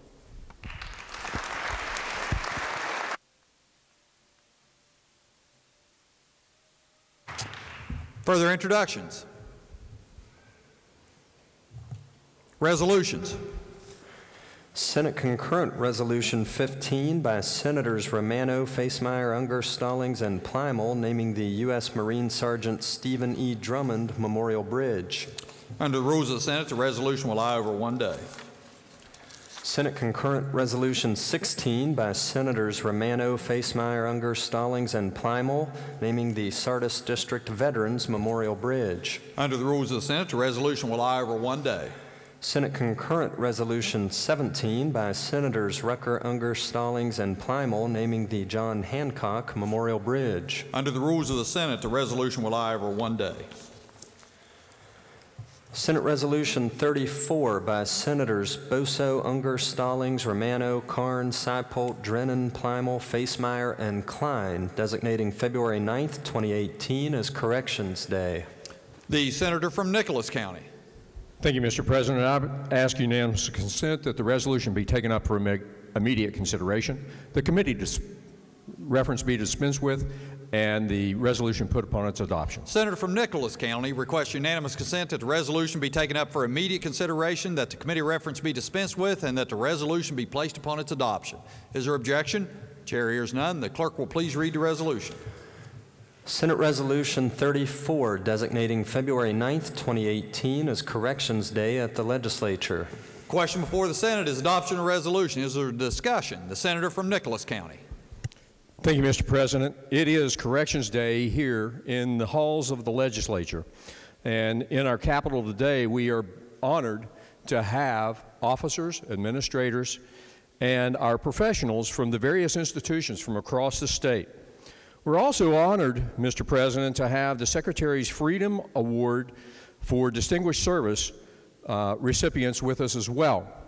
Those particular individuals are Larissa McCall, Robin, and I know I'm going to blow this, Robin Mock, Jeremy Dolan, Kimberly Wilson, Domenico Esposito, Curtis Dixon, Brian Thompson, Sergeant Wesley Williams, and Jeremiah Lee Jenkins. It's an honor Mr. President, to stand before you today and recognize these particular heroes from the Department of Corrections, from the Division of our Regional Jail Authority, as well as Juvenile Services.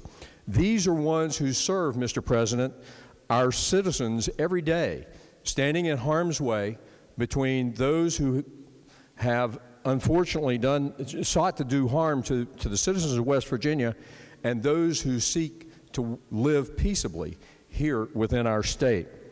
These public servants are very hidden many times from public view. They show up to work, they endure conditions that many of us would choose not to work in, but they serve, and we're blessed by their service. The adult and juvenile corrections population continues to expand, Mr. President, and it's important for the agency representatives and policymakers to appreciate the nature and magnitude of the growth. It is imperative as representatives to plan and develop policies for the management of the correctional population for the future by providing adequate pay, benefits, and a safe and secure workplace for these public servants. Mr. President, I encourage adoption of this resolution. Further discussion. The senator from Wetzel County. Thank you, Mr. President. I too echo my colleague from Nicholas County. These people are extremely overworked, and I hate to say underpaid also, but they show up every day protecting us from those people that we don't want among us. There are times that their lives are totally endangered because of the situations that we're in. We have legislation coming to help take care of that, and I ask that we adopt this resolution and also look at this forthcoming legislation to help these people have a safer working environment. Thank you, Mr. President. Further discussion. The senator from Logan County. Mr. President, I wholeheartedly support this resolution. I think that many of us have taken time to go and visit many of our prisons, our jails, and our juvenile centers. What you guys will see here is not everybody walking down this aisle is a correctional officer. There's going to be some people that are walking down this aisle that are family members of correctional officers. And the reason for that's because right now their family members don't have the ability to be here today. Because right now they're working, in some cases many of them double shifts. We do have legislation that's being pushed that's going to be able to do something for our jails, our prisons, and our juvenile centers. And I think that, you know, it is up to each and every one of us to do everything in our power to support every single bill so that we can finally do something for the lives of not just our correctional officers but their families. So once again, I wholeheartedly support this resolution, Mr. President. Further discussion. Further discussion. The senator from Wood County. Thank you, Mr. President. I just want to say a few words just because I had the honor of touring a few of these prisons just recently, and these are taken care of by Salt of the Earth people, and Secretary Sandy and his crew all around the state. Secretary Sandy spent Christmas Day in these prisons, visiting these prisons, and that's the kind of men and women that make up this whole all of his crew, and right on back. Many faces I recognize that I'm honored to know. And just let me say a word about the legislation that's been brought up to give these guys a pay raise. That needs to happen, and I certainly support it. So we're honored to have you folks. You are the backbone of America, backbone of West Virginia, and thank you so much for coming. Thank you, Mr. President. Further discussion. If not, the question before the Senate is adoption of the resolution. All those in favor will say aye. Those opposed, no. The ayes appear to have it. The ayes do have it. I declare the resolution adopted. The senator from Ohio County. Thank you, Mr. President. Question unanimous consent. The remarks by the senators from Nicholas, Wetzel, Logan, and Wood be printed in the appendix of the journal. Is there objection? Chair hears none, so ordered. Senator from Ohio County. Thank you, Mr. President. I move the Senate stand in brief recess to present the resolution. The senator from Ohio County moves that the Senate stand in brief recess to present this resolution. All those in favor will say aye. Those opposed, no. The ayes appear to have it. The ayes do have it. I declare the Senate in brief recess to present this resolution.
Senate will please come to order. The Senate will please come to order. Further resolutions. Yes, sir. Senate Resolution 35 by Senators Ferns, Weld, Unger, Stallings, Carnes, Seipolt, Boso, Plymel, Klein, and Rucker, recognizing the distinguished military service of Brigadier General John C. Doc Bonson, Jr. The Senator from Ohio County. Thank you, Mr. President. Requesting unanimous consent, the resolution be taken up for immediate consideration, committee reference be dispensed with, and the resolution be put upon its adoption. The Senator from Ohio County requests unanimous consent that the resolution be taken up for immediate consideration, that the committee reference be dispensed with, and that the resolution be placed upon its adoption. Is there objection? Chair hears none. The clerk will please read this resolution. Senate Resolution 35, recognizing the distinguished military service of Brigadier General John C. Doc Bonson, Jr. The question before the Senate is adoption of the resolution. Is there discussion? The Senator from Ohio County. Thank you, Mr. President. Ladies and gentlemen, if I could have your undivided attention here for a couple minutes and indulge me. We're here today to recognize and honor retired Brigadier General John Doc Bonson. General Bonson is joined today by his beautiful wife, Lieutenant Colonel Peggy Bonson, and those who know him best know that Peggy's husband is his preferred introduction. John Bonson is an Army retired Brigadier General who has been designated a distinguished graduate of West Point, selected to the Army Aviation Hall of Fame, the Georgia Aviation Hall of Fame, and is the most decorated member of his West Point class with over 70 decorations. Those decorations include 1 Distinguished Service Cross, 5 Silver Stars, 4 Legions of Merit, 3 Distinguished Flying Crosses, 4 Bronze Stars, 3 with V device for valor, 2 Purple Hearts, and 1 Meritorious Service Medal. The Vietnam Campaign Service Medal with 7 clusters, and the Korea Defense Service Medal, among many, many others. Serving 2 combat tours in Vietnam, as well as service in Korea, he is in fact the 33rd most decorated military officer of all time. I'm not capable, Mr. President, of words eloquent enough to give proper recognition that this true American hero deserves. So I'll simply rely on the quotes of some of his commanding officers throughout his career. In an OER prepared by Colonel Leach, Leach observed, "Major Bonson is the most outstanding combat commander I know. He is intelligent, aggressive, persuasive, and extremely efficient. A dynamic young officer who excels in everything he does. The bravest soldier I've ever seen." Major General L.V. Roberts, the 1st Air Cavalry Division commander, added his observations. "Unquestionably, the finest combat leader commander in the regiment. An alert, tenacious fighter with an abundance of ideas and common sense, at the forefront of all enemy contacts, night or day." Finally, a name many of you likely will recognize: when General Patton left command, his final officer efficiency report on Bonson read in part, "The rated officer is the best, most highly motivated, and professionally competent combat leader I have served with in 23 years of service, to include the Korean War and 2 tours in Vietnam. It is emphasized that the fine reputation this regiment now enjoys is due primarily to the actions, reactions, and methods of operation of Major Bonson. He is one of those rare professionals who truly enjoys fighting, taking risk, and sparring with a wily and slippery foe. He is utterly fearless, and because of this, demands the same from his unit. I cannot praise Major Bonson too highly for his fantastic performance in battle."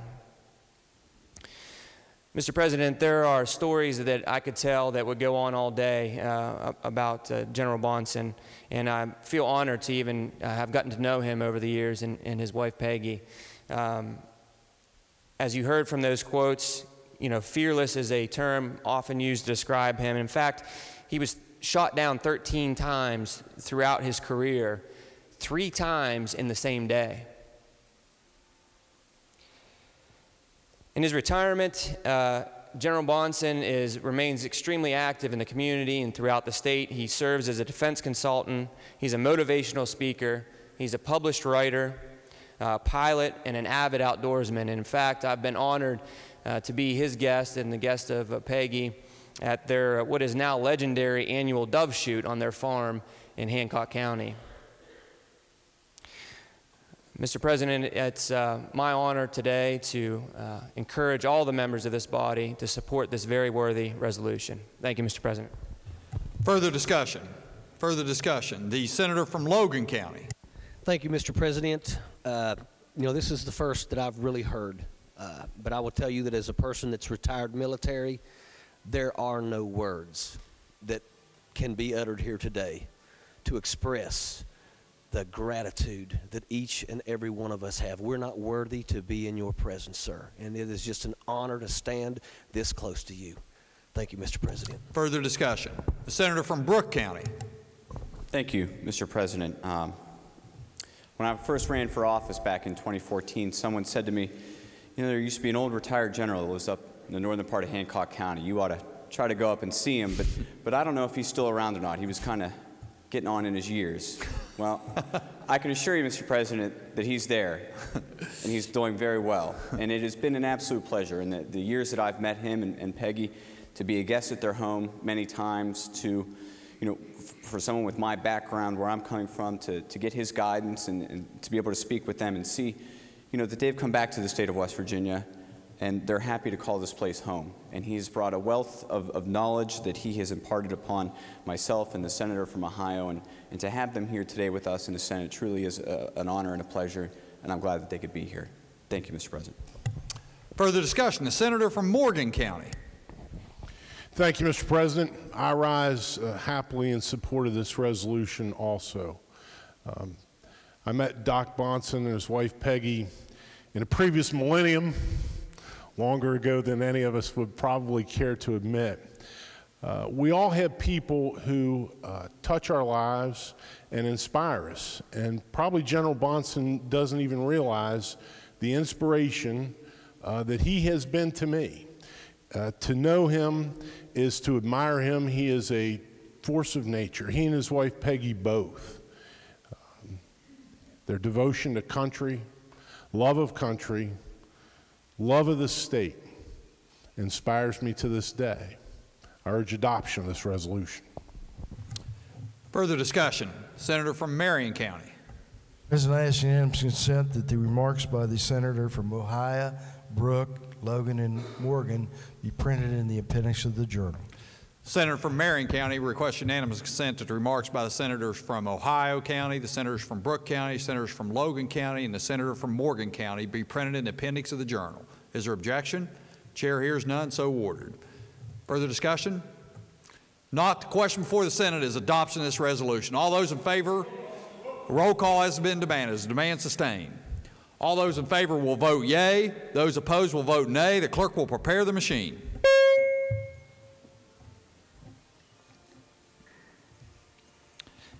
Has every member voted? Has every member voted? If so, the clerk will close the machine and ascertain the results. On this question, there being 34 yeas, 0 nays, 0 absent and not voting, more than a majority of those present and voting having voted in the affirmative, I declare the resolution adopted. Senator from Ohio County.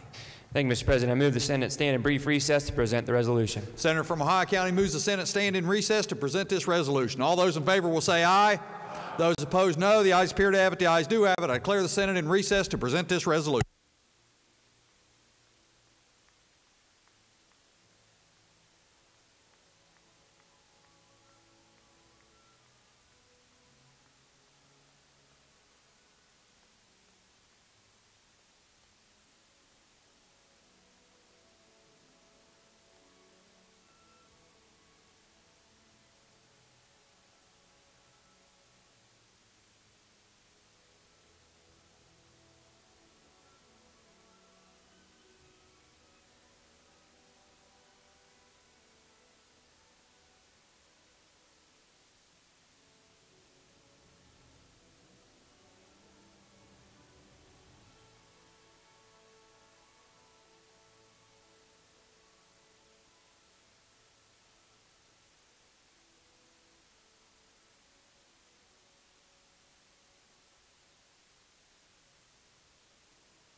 Senate will please come to order. Senate will please come to order. Further resolutions?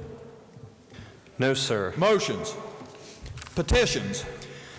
I have a petition from Senator Ojeda from residents from the 7th Senatorial District containing 210 signatures regarding Appalachian Power Company's escalating rates. Petition will be received and referred to the Committee on Government Organization.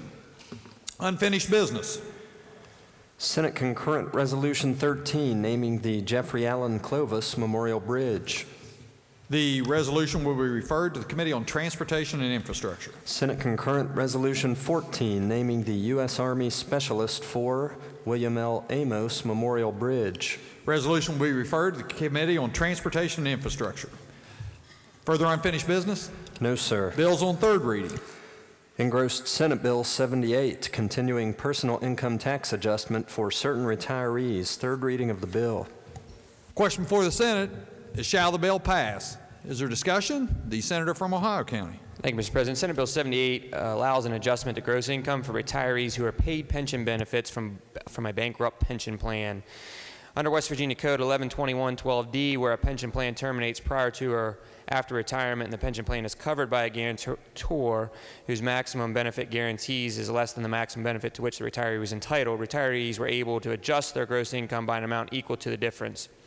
However, the provision in code allowing for this deduction was sunset for taxable years starting on January 1, 2015. Senate Bill 78 will re-effectuate this provision from the taxable years beginning on and after January 1, 2018, and sunset again, making it inapplicable to taxable years after December 31, 2020. I urge passage. Further discussion? Further discussion? If not, question before the Senate is, shall the bill pass? All those in favor will vote yea. Those opposed will vote nay. The clerk will prepare the machine.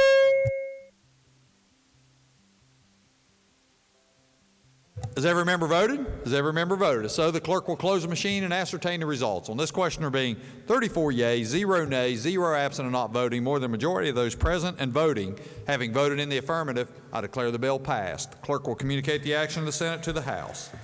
Engrossed committee substitute for Senate Bill 271, creating centralized shared services section of Department of Administration. Third reading of the bill.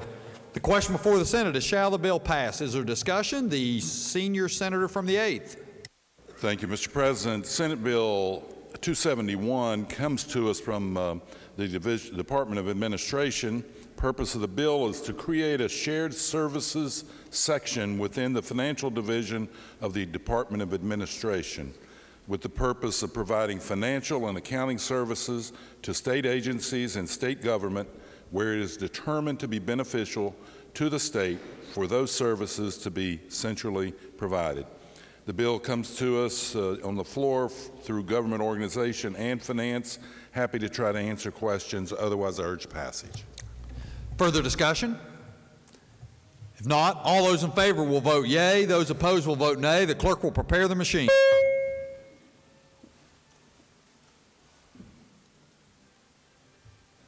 Senator from Tucker County.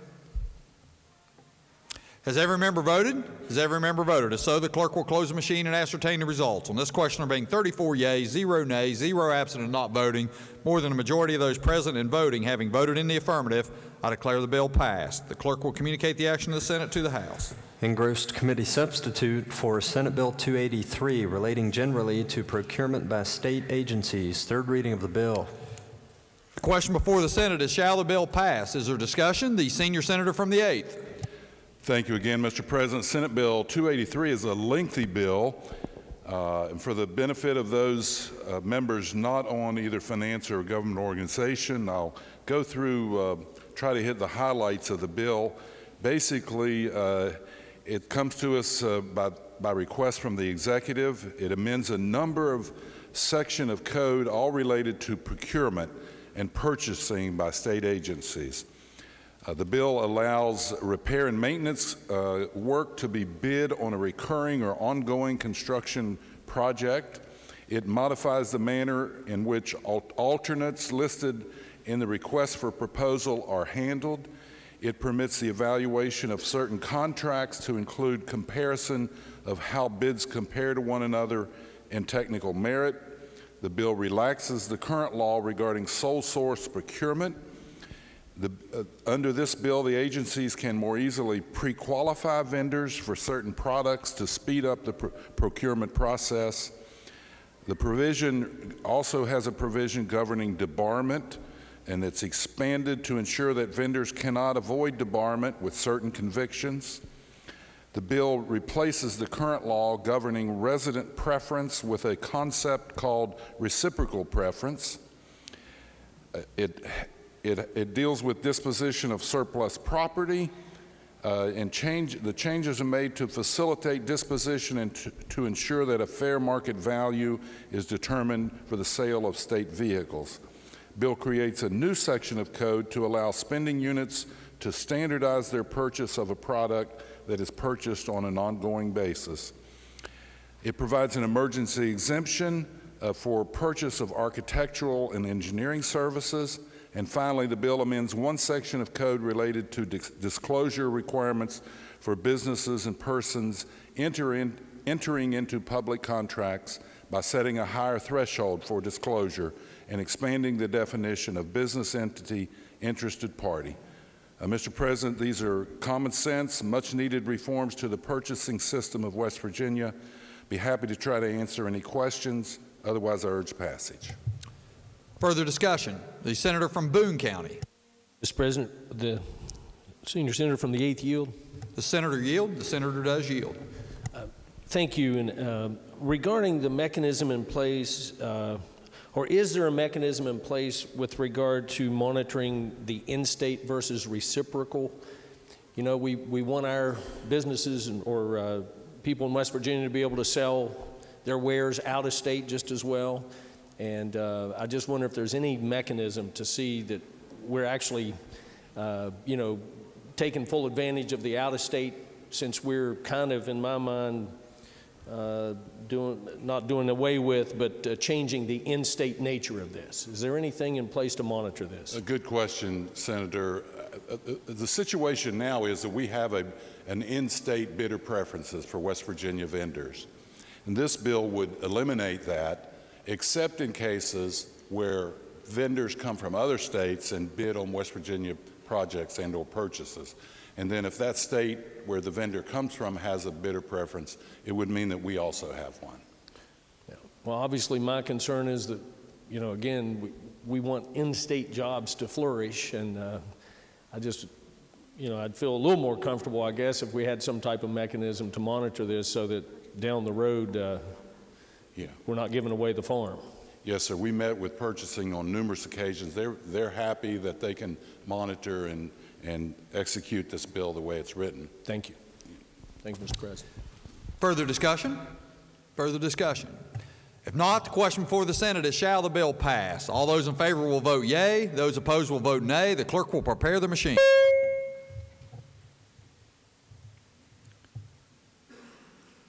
Has every member voted? Has every member voted? If so, the clerk will close the machine and ascertain the results. On this question, there being 34 yeas, 0 nays, 0 absent and not voting, more than a majority of those present and voting having voted in the affirmative, I declare the bill passed. The clerk will communicate the action of the Senate to the House. Engrossed committee substitute for Senate Bill 335, protecting employees' wages or salaries from being withheld or diverted for political activities. Third reading of the bill. Question before the Senate is, shall the bill pass? Is there discussion? The senator from Morgan County. Thank you, Mr. President. The committee substitute for Senate Bill 335 is our Paycheck Protection Act. This act protects the paychecks of working West Virginians. The way it works is the bill will amend 4 sections of the act, 4 sections of code. One of them is in Chapter 3, which is the Elections Code, and then the other 3 sections amended are all in Chapter 21. One's Article 1A, that's Section 4, and then 2 sections in Article 5 of Chapter 21, which is the Wage Payment Collection Act. The bill broadens the class of people who are protected from coercion or intimidation by employers for political contributions. Under current law, the exemption or the prohibition against coercion or intimidation applies only to salaried and non-salaried employees non-elected, salaried and non-salaried employees in the public sector. The bill removes those limitations so that all employees in West Virginia will be protected from coercion or intimidation of any kind for political contributions or campaign contributions. The bill makes it clear that employers or anybody else responsible for the disbursement of wages, payment of wages from withholding, they are prohibited from withholding any portion of an employee's wages unless, as political contributions, unless the employee has provided affirmative permission for that to occur, a written request. And the bill requires that the request be on a form that's prescribed by the West Virginia Secretary of State. And the bill would provide that such an authorization is good only for 1 year at a time. The bill will make it an unfair labor practice under state law for any labor organization to use agency shop fees paid to it by an individual who's not a member of that organization to make any contributions or expenditures to influence an election. So, members of an organization can agree to have their dues or a portion of their dues used for those purposes if that's what they choose to do, but it prohibits such an organization from doing that with any fees or dues that are paid by someone who's not a member of the organization.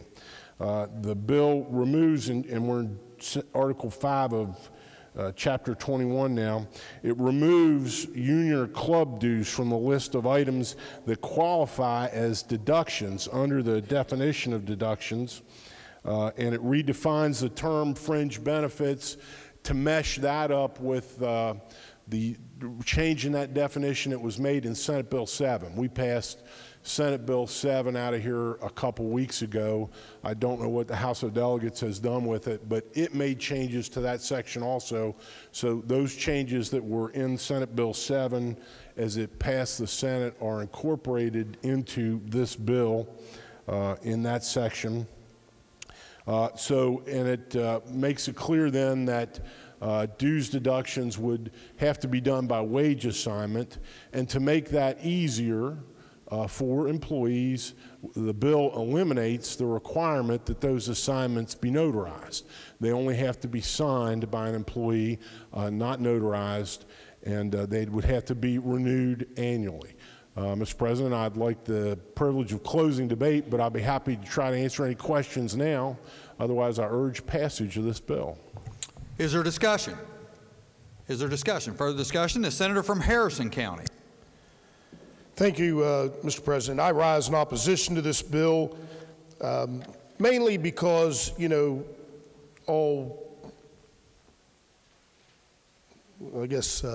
camouflage to the contrary.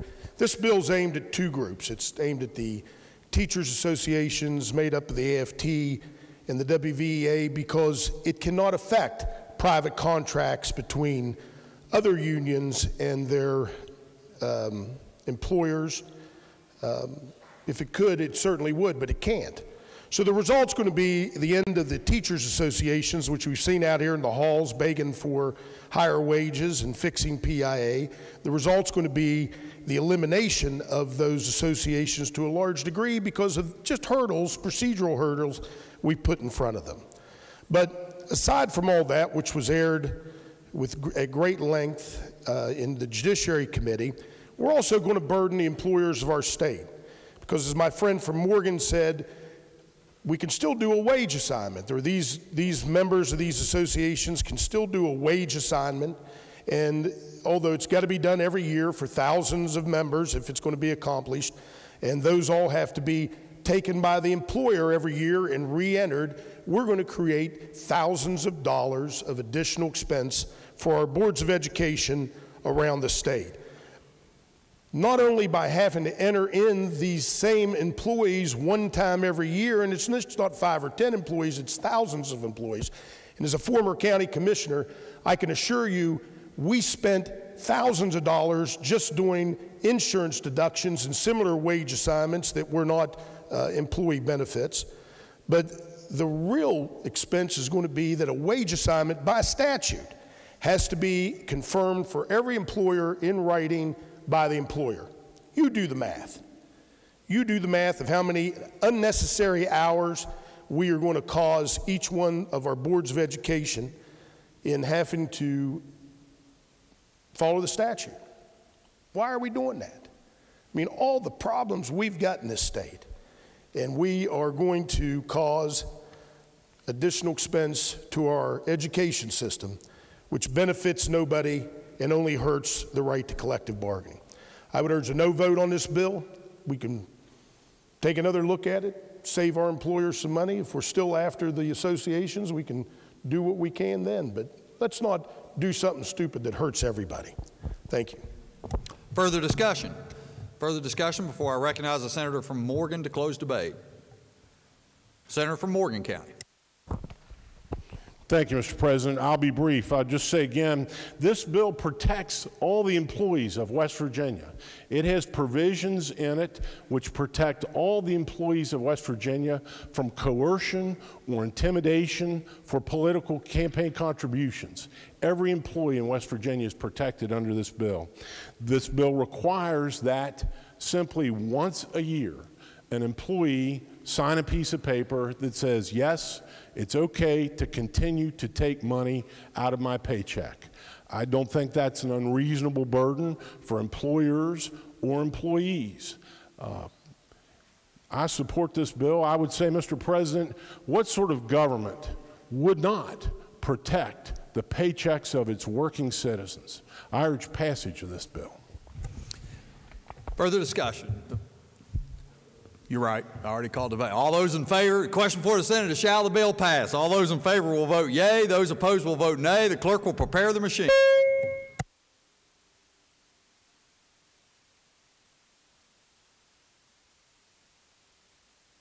Has every member voted? Has every...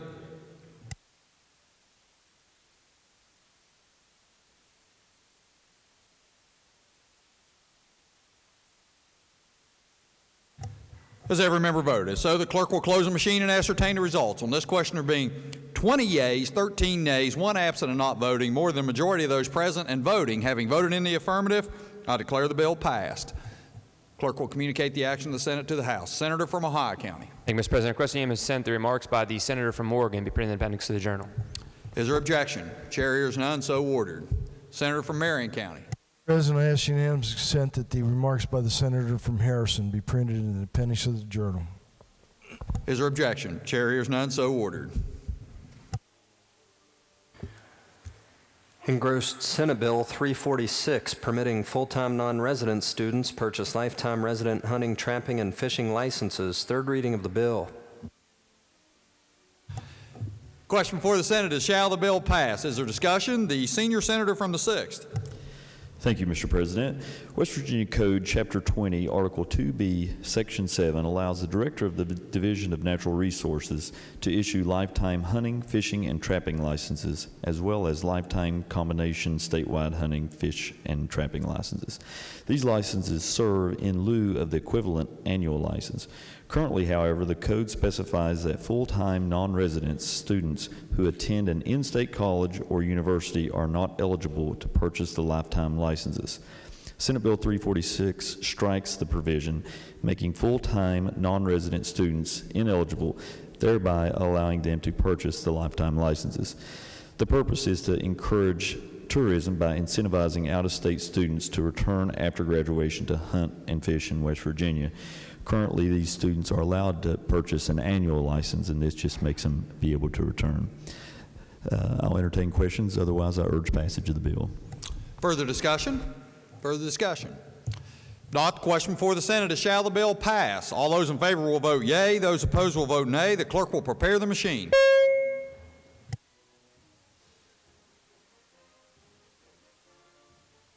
Has every member voted? Has every member voted? So the clerk will close the machine and ascertain the results. On this question, there being 34 yeas, 0 nays, 0 absent and not voting, more than a majority of those present and voting, having voted in the affirmative, I declare the bill passed. Clerk will communicate the action of the Senate to the House. Engrossed Senate Bill 379, supplemental appropriation from State Excess Lottery Revenue Fund to DHHR. Third reading of the bill. Question before the Senate is, shall the bill pass? Is there discussion? The senior senator from the 15th. Thank you, Mr. President. Senate Bill 379 is an excess lottery fund supplemental appropriation recommended by the governor and was included as part of the fiscal year 2019 executive budget. The bill restores by $9.9 million from excess lottery net profits of the $69.76 million in general revenue reductions from the Department of Health and Human Resources, Division of Human Services, Medical Services. The excess lottery balance available before the supplemental is $9,987,000. Total appropriated in this supplemental appropriation is $9.9 million. I urge passage. Further discussion? If not, all those in favor will vote yea. Those opposed will vote nay. The clerk will prepare the machine.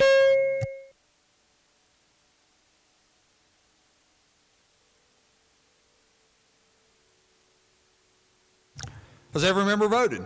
Has every member voted? So the clerk will close the machine and ascertain the results. On this question, there being 34 yeas, 0 nays, 0 absent and not voting, more than the majority of those elected having voted in the affirmative, I declare the bill passed. Clerk will communicate. Senator from Ohio County. Thank you, Mr. President. I move the bill be made effective for passage and request unanimous consent. The roll call used on passage of the bill be used to make it so effective. Senator from Ohio County moves that the bill be made effective from passage and requests unanimous consent that the roll call used on passage be used to make it so effective. Is there objection? Chair hears none. On this question, there being 34 yeas, 0 nays, 0 absent and not voting, more than a majority of those elected, more than two-thirds of those elected having voted in the affirmative, I declare the bill effective from passage. Clerk will communicate the action of the Senate to the House. Engrossed Senate Bill 382, supplemental appropriation of lottery net profits to Bureau of Senior Services Lottery Senior Services Fund. Third reading of the bill. Question before the Senate is discussion. The senior senator from the 15th. Thank you, Mr. President. Senate Bill 382 is a lottery fund supplemental appropriation recommended by the governor and was included as part of the fiscal year 2019 executive budget. The bill restores by $4.3 million from lottery net profits the general revenue reduction of $4.3 million from the Bureau of Senior Services, transferred to the Division of Human Services for Health Care, and Title 19 waiver for senior services passed in Senate Bill 384 last week. Total appropriated in the supplemental appropriation is $4.3 million. I urge passage. Further discussion? Not. All those in favor will vote yea. Those opposed will vote nay. The clerk will prepare the machine. Has every member voted? Has every member voted? So the clerk will close the machine and ascertain the results. On this question, there being 34 yeas, 0 nays, 0 absent and not voting, more than a majority of those elected having voted in the affirmative, I declare the bill passed. The senator from Ohio County. Thank you, Mr. President. I move the bill be made effective from passage and request unanimous consent. The roll call used on passage of the bill be used to make it so effective. Senator from Ohio County moves that the bill be made effective from passage and requests unanimous consent that the roll call used on passage be used to make it so effective. Is there objection? Chair hears none. On this question, there being 34 yeas, 0 nays, 0 absent and not voting, more than two-thirds of those elected having voted in the affirmative, I declare the bill effective from passage. Clerk will communicate the action of the Senate to the House. Engrossed committee substitute for Senate Bill 395, providing for judicial review of appealed decisions of Air Quality Review Board, Environmental Quality Board, and Surface Mine Board. Third reading of the bill. Question before the Senate is, shall the bill pass? Is there discussion? The senator from Morgan County. Thank you, Mr. President. The committee substitute for Senate Bill 395 addresses the course of appeal from decisions of the various boards within the Department of Environmental Protection. The bill amends 4 sections of the code. All of them are in Chapter 22B, and there's one section from each of the following articles: Article 1, Article 2, Article 3, and Article 4. Article 1 are general provisions relating to judicial review. Article 2 relates to the Air Quality Board. Article 3 is the Environmental Quality Board, and Article 4 is the Surface Mine Board. So, under current law, decisions that are made by these boards are appealable to and reviewable by the Circuit Court of Kanawha County. This bill would change that if it becomes law, and the appeals from those boards could be taken directly to the state Supreme Court of Appeals. This bill was requested by our Department of Commerce. And it could lead me into a longer discussion of, perhaps one of the, in the problems we'd try to take care of in a broader sense would relate to the Intermediate Court of Appeals when that comes to the floor. But this is a fairly narrow measure that takes the appeals that are going to be made from those decisions by the various boards from the Circuit Court of Kanawha County, directly bypassing the Circuit Court of Kanawha County, directly to the state Supreme Court. I'd be happy to try to answer questions. Otherwise, Mr. President, I urge passage of the bill. Further discussion? Senator from Boone County. Thank you, Mr. President. Would the chairman yield? Senator yield. Senator does yield. Certainly. Mr. Chairman, you did mention the intermediate court that seems to be moving. Again, I'm not sure you had told me any impact that this might have. Do these cases still go directly to the Supreme Court, or would they go then to the intermediate court? If both bills would pass, it might be a question of which passed first or second. And I don't know. We have to get, but I think if it seems that both are headed toward passage, we may want to pause at the end and reconcile the two. The Intermediate Court of Appeals bill, which has just been reported out of the Finance Committee, has administrative appeals bypassing the Circuit Court of Kanawha County, just like this bill, but it has them going to the Intermediate Court of Appeals that would be created in that bill. This bill, of course, takes them directly to the Supreme Court from those three DEP boards, because as of now there is no Intermediate Court of Appeals.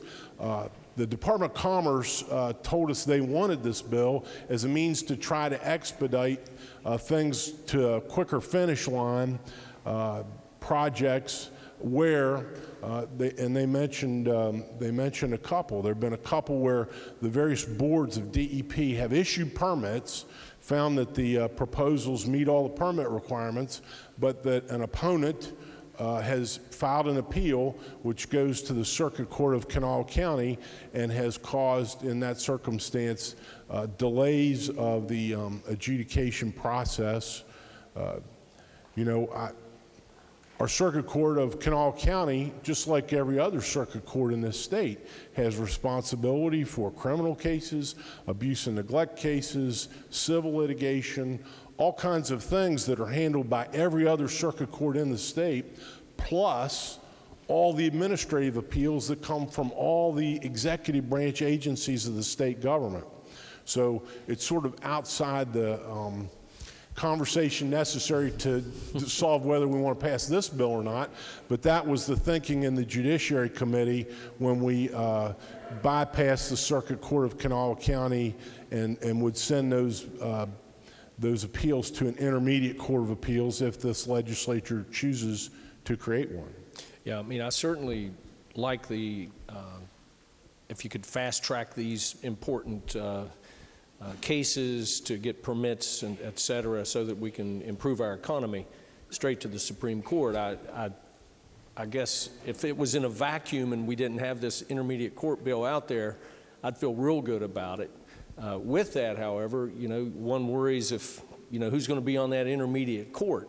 And I think those are potentially gubernatorial appointments instead of elected official. In the version of the bill that came out of the Judiciary Committee, and I think now also out of the Finance Committee, my friend and colleague from Boone is correct. I think they are gubernatorial appointments subject to confirmation by the West Virginia Senate. Okay. Thank you. Thank you. Further discussion? The senator from Harrison County.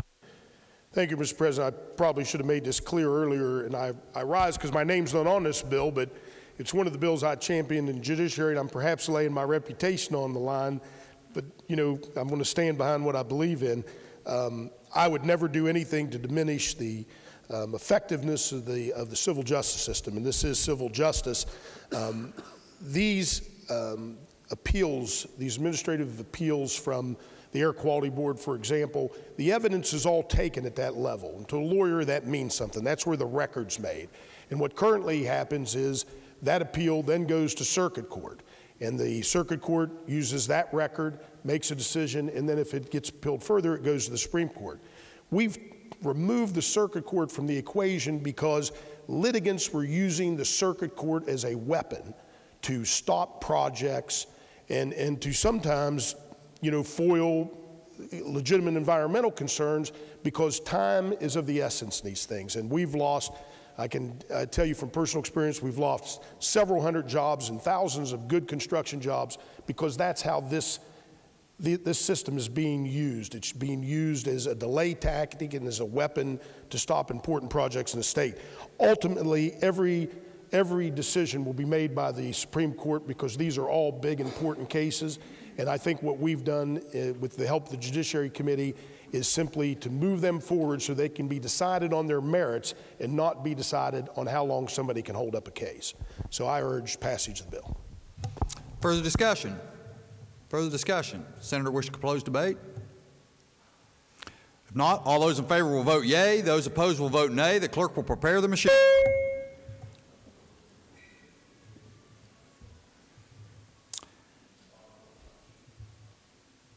Has every member voted? Has every member voted? If so, the clerk will close the machine and ascertain the results. On this question being 34 yeas, 0 nays, 0 absent and not voting, more than a majority of those present and voting, having voted in the affirmative, I declare the bill passed. Clerk will communicate the action of the Senate to the House. Engrossed committee substitute for Senate Bill 404 relating to sex offender registry information. Third reading of the bill. The question before the Senate is, shall the bill pass? Is there discussion? The senator from Morgan County. Thank you, Mr. President. The committee substitute for Senate Bill 404 amends two sections of the code, and they're both in Article 12 of Chapter 15, which is Article 12 is the Sex Offender Registration Act. The purpose of this bill, I should say the sections are Section 2 and Section 4. The purpose of the bill is to bring our Sex Offender Registration Act into compliance with a federal act referred to as the Adam Walsh Act. In terms of substance, the bill, the main part of the bill in Section 2 adds additional requirements for information that has to be gathered at the time of registration, including a photocopy of a valid driver's license or government-issued identification card, including a tribal identification card, photocopy of any passport and immigration documents, photocopy of any professional licensing information that authorizes the registrant to engage in an occupation or carry on a trade or business. And this was added by the committee during debate, any identifying information including make, model, serial number, photograph regarding any unmanned aerial vehicle owned or operated by a registrant. So if a sex offender who's required under our law to register has a drone aircraft, he or she is going to have to provide when he or she registers the information regarding that. There's a change in Section 4 to make it clear that the reach of this extends to offenses involving a minor and persons believed or perceived by the registrant to be a minor, and that's to capture people who are guilty by virtue of a sting operation where a person is trying to do something unlawful with a minor, and the person on the other end of the communication is not a minor, it's an adult, but pretending to be a minor, which sadly happens. I'd be happy to try to answer questions. Otherwise, I urge passage of this bill. Further discussion? Further discussion? If not, the question before the Senate is, shall the bill pass? All those in favor will vote yea. Those opposed will vote nay. The clerk will prepare the machine. Has every member voted? Has every member voted? If so, the clerk will close the machine and ascertain the results. On this question, there being 34 yeas, 0 nays, 0 absent and not voting, more than a majority of those present and voting having voted in the affirmative, I declare the bill passed. Clerk will communicate the action of the Senate to the House. Engrossed committee substitute for Senate Joint Resolution 12, no constitutional right to abortion amendment. Third reading of the resolution. The question before the Senate is, shall the resolution pass? Is there discussion? The senator from Morgan County. Thank you, Mr. President. We talked about this fairly extensively yesterday when we had it on amendment stage. The committee substitute for SJR 12 would, if ratified by the citizens of West Virginia, add a new section to the West Virginia Constitution. It would be designated as Section 57 in Article 6. And it would say, just one simple sentence, I'll read it. Nothing in this Constitution secures or protects a right to abortion or requires the funding of abortion. Fairly simple statement, concept. The purpose for this is to address the problem and the circumstance that arose in West Virginia in 1993 as a result of the decision of the West Virginia Supreme Court of Appeals in the case of Women's Health Center versus Panepinto. The site for it is 191 West Virginia 436. So until the Panepinto decision in 1993, there were few among us, I think, who thought that there was anything in the West Virginia Constitution that required the public funding of that procedure of termination of pregnancy. And the reason, among the reasons that no one thought that was, prior to that, the Congress had passed what's referred to generally as the Hyde Amendment, which restricted any federal Medicaid dollars from being used, with certain exceptions, to fund terminations of pregnancies. And there were court challenges to that. I mentioned yesterday the United States Supreme Court weighed in on the question in the case of Harris versus McCrae, and that's cited at 448 U.S. 297. And in that case, the U.S. Supreme Court said no. Roe versus Wade notwithstanding, and the right that exists under the U.S. Constitution for that procedure to occur in at least the first trimester of pregnancy, notwithstanding that, Congress has the power to decide that Medicaid dollars will not be used for that or to restrict it. And so, as we all know, Medicaid is a combined state and federal program. All states that run a Medicaid program, and I believe all 50 do, use state dollars to match and draw down federal dollars, as West Virginia does. So in 1993, this legislature passed a statute that amended its Medicaid program, and it's codified in Chapter 9, Article 2, Section 11, and it creates a limitation on the use of Medicaid funds. And that was passed in extraordinary session in 1993, the first extraordinary session in 1993. But basically what that law says, and it's on our books now, no Medicaid funds, no funds can be used for Medicaid program accounts to pay for the performance of an abortion unless, on the basis of a physician's clinical judgment, 1, there's a medical emergency that so complicates a pregnancy as to necessitate an immediate abortion to avert the death of the mother. So the law that the legislature passed provided that carve-out. The legislature in 1993 said the state's not going to have our state Medicaid dollars used to fund these procedures except in these limited circumstances, and that was the first one, to avert the death of the mother, or for which a delay will create grave peril of irreversible loss of major bodily function or an equivalent injury to the mother. The second exception was clear medical evidence that the fetus has a congenital defects or terminal disease or is not expected to be delivered. And then the third exception is that the individual seeking to have the procedure is a victim of incest or victim of rape that has been reported to a law enforcement agency. So the proscription that the West Virginia legislature enacted in 1993 on the use of Medicaid dollars for abortion provided for exceptions for all those circumstances. And that law is still on the books. But it was challenged in the Panepinto case. And that was the holding of the Panepinto case.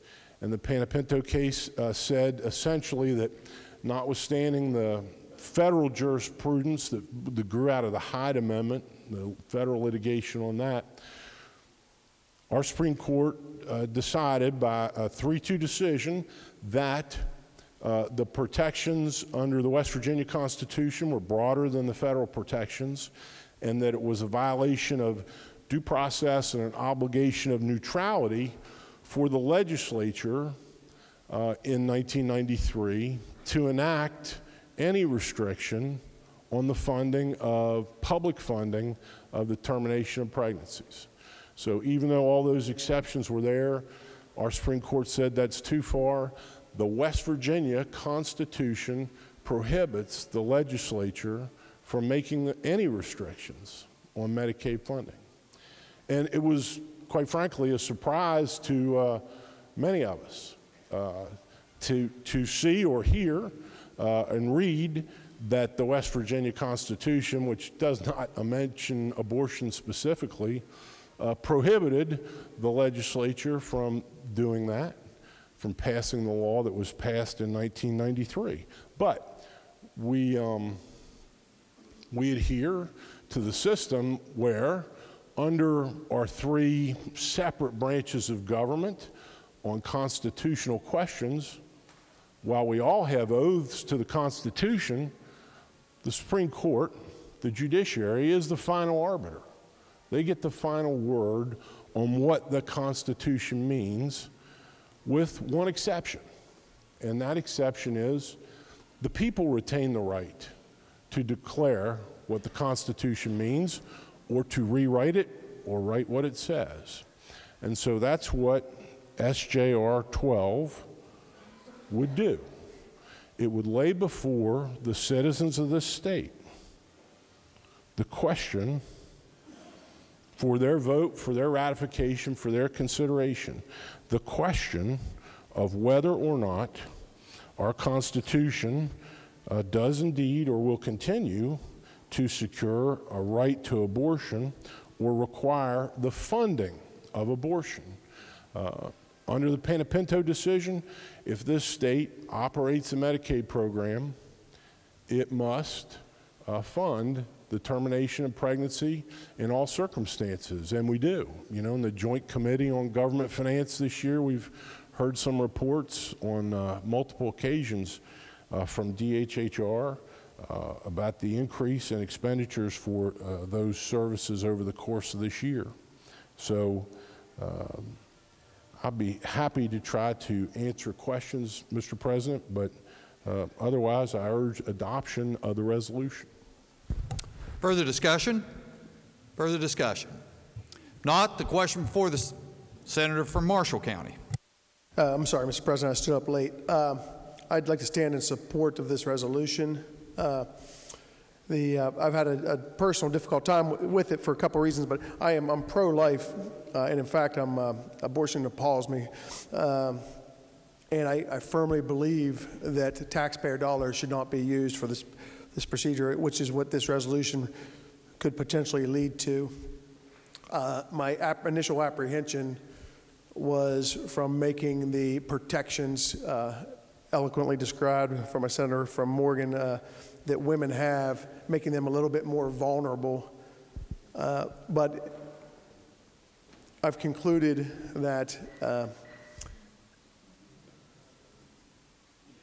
and the senator from Morgan did say this, but if you filter out through all the fluff, the nuts and bolts of it is that this resolution will allow, or will not permit tax dollars to fund abortion, and it will still keep the protections that women have currently in place for the rapes, the incest, the mother's life in danger. And frankly, it puts the decision in the voters' hands. And it's the voters' money. It's the taxpayers' money. They should have they have a say. So not only would I support this resolution, but I would encourage my colleagues in the House to support it as well and let the voters have a say on this important topic. Further discussion. The senator from Boone County. Thank you. Would the Judiciary Chairman yield, please? Senator yield? Senator does yield. Certainly. Did you hear any of the numbers from the DHHR, the amount of money spent on these abortions? I'm sure I did, but I would be probably reaching if I were to try to parrot them from memory. I think it was in the vicinity of $500,000, but I would be delighted to stand corrected if my colleague from Boone has them. My understanding is in the $300,000 range, thereabouts. And again, thank you. Mr. President, who this impacts are the women of West Virginia and the obstetricians and gynecologists. And here's what the obstetricians and gynecologists have voted and have put out as a statement. West Virginia section of the American College of Obstetricians and Gynecologists strongly opposes SGR 12, the so-called no constitutional right to abortion amendment. The section opposes interference in the decision for women and doctors to make the best health care decisions for each individual patient. This amendment would potentially give the legislature, and I would put to you the legislature only, not the Supreme Court.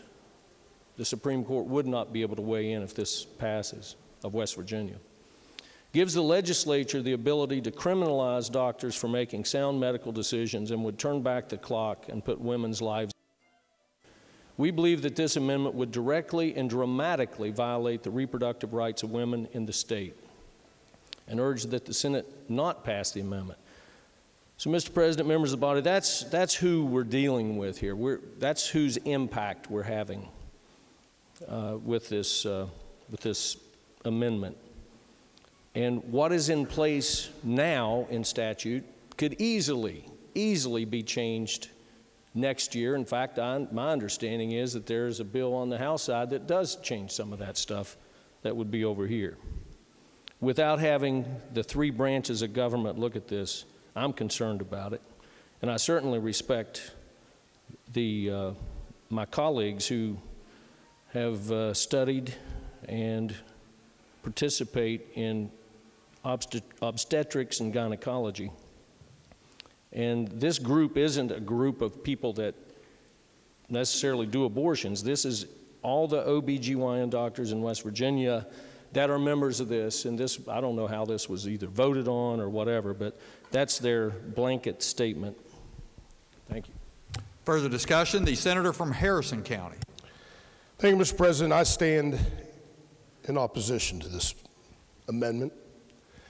And you know, I don't appreciate being put in this position. You know, I don't think the decision regarding abortion is easy for anyone, particularly the mother or the woman who's pregnant, but it's not easy for any of us. I mean, I'm a Catholic. I'm opposed to abortion for myself, my family, the people I make decisions for.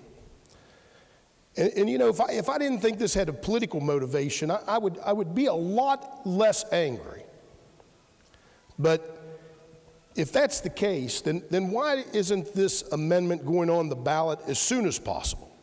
Why isn't it going on to save the lives we all claim to be concerned about by having a special election like we did for the bond? Maybe the roads are more important. But you know, despite all the rhetoric, and I appreciate the fact that, you know, that people want to say there's nothing in this bill that prevents a statute from protecting the right to terminate a pregnancy when the mother's life is at risk, or in cases of rape and incest. But, you know, I'll bet you my bottom dollar that if this bill coming across from the House doesn't end that, at least now for women, low-income women who depend on Medicaid, it'll be ended as soon as possible next year. Now, you know, I know that all that's going to be done with this right now is we're going to end Medicaid funding for low-income women, which means when their lives are at stake, they're going to have to come up with some other method to save their lives. Self-induced abortion, traveling across the state trying to gather the money to do what they need to do to save their lives. I mean, these women are our mothers, they're our daughters, they're our sisters. But if you wanted to protect that right, we had the chance to do that yesterday. We very easily could have fixed this amendment to protect the lives of mothers and, in cases of rape and incest, guaranteed their right to do things that nobody would ever want to have to make the decision to do. And I can assure you of this, that as soon, if those in charge in Washington are able to somehow overturn the decision that guarantees abortion for all women, that this state will be one of the first to ban it in all cases. In the case of the life of the mother, I don't know how your good conscience can let you do that. If we were having children and promising to put a roof over their head and give them a good education and food on their table and medical care, I'd stand at the front gates with you. But we're not doing that. We're taking that away from children. We do it here every day. We've done it every day since I've been here. But what we are going to do here today is not right. And those of you that, you know, those of you that take oaths to protect people's lives, I don't know how you can vote for this, but I know you're going to. But I want you to know that the reason I'm going to vote against it is real simple. I'm not going to be responsible for taking a woman's life because I think my judgment is somehow more important than theirs. I urge a no vote. Further discussion. The senator from Upshur County. Thank you, Mr. President. You know, I'd like to address a little bit of what we've heard here today, this notion that somehow this is going to put women's lives in danger. You know, I think it's well known that I have very strong pro-life feelings. And so when I hear that, you know, I feel in some ways like it's directed at me, as though I'm the kind of guy who would do that. And so therefore it feels like I need to stand up and make something absolutely clear. As strongly as I feel about the question of protecting the unborn, as strongly pro-life as I am, I would never support legislation that required a mother to literally die or be at great risk of death as it relates to this question of abortion. The right of self-preservation takes precedence clearly over this question. And I'll expand that further because I've had conversations with many of the pro-life people in West Virginia, the pro-life groups in West Virginia, and they hold the same position. They have no desire whatsoever to remove protections for a truly medically necessary abortion. No one would ever expect that of a mother.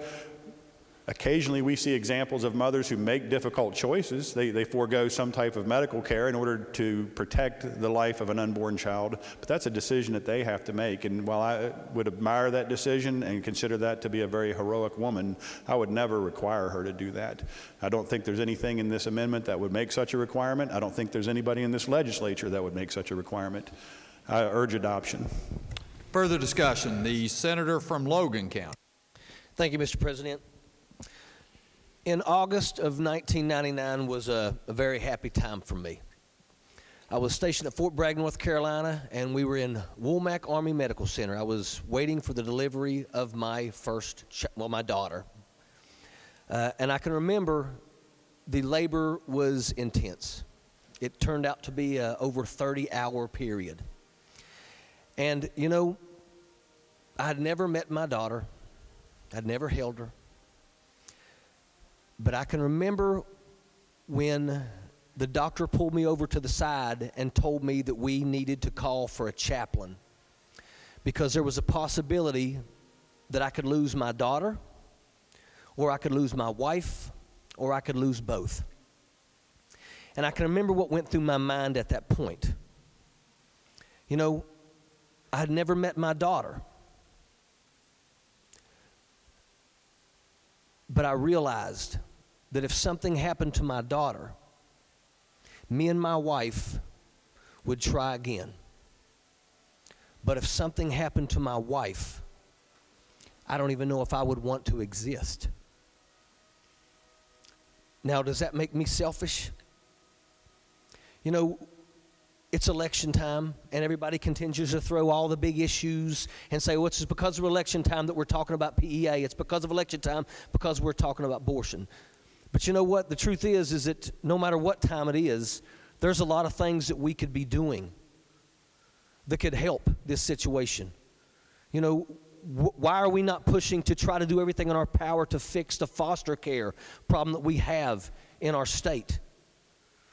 Why aren't we doing everything in our power to figure out how we can provide contraceptives to people? Why aren't we doing everything in our power to make sure that we can create an environment for our women to where they feel that they can afford an environment to where they don't feel that they're going to be bringing children into abusive relationships or surroundings?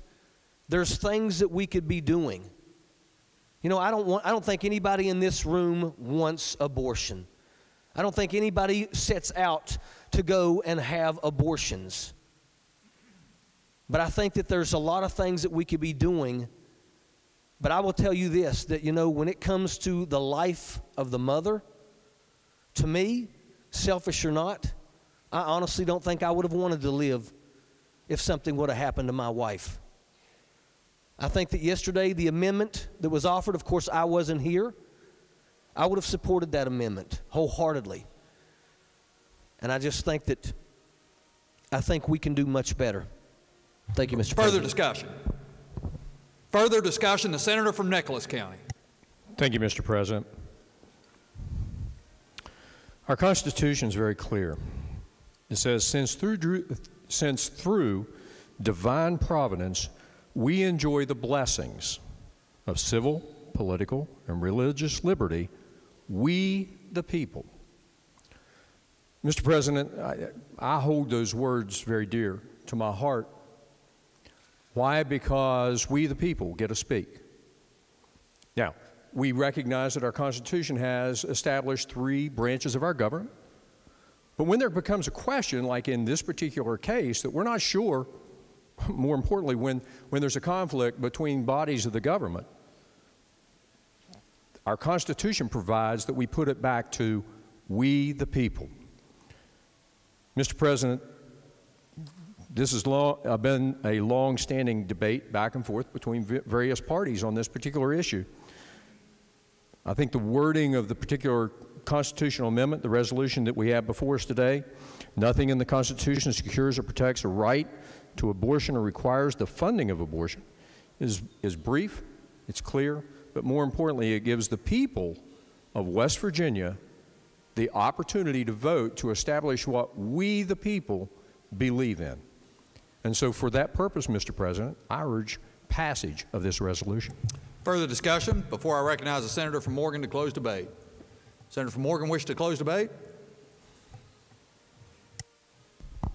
Recognize the senator from Morgan. Thank you, Mr. President. I'll be very brief. I just want to make clear what this amendment would do and what it does not do. This amendment does not restrict or curtail any legal right that exists to have an abortion. If this amendment is adopted and ratified, now in candor, I'd have to say what it will do is it'll make it so that some of them cannot be paid for by the state, with exceptions. But the combination of this amendment plus our existing law will not mean that any person who has rights that are recognized now under the federal Constitution and the U.S. Supreme Court decisions is going to have those rights curtailed. If the citizens ratify this amendment, what it will mean simply is that there are certain classes of abortions for which the state taxpayer will not foot the bill. And essentially, they're what are, I think, referred to generally as elective abortions. This is really, in combination with 9211, this is really about public funding and how the tax dollars of the state are going to be used. And as I read earlier, there are exceptions.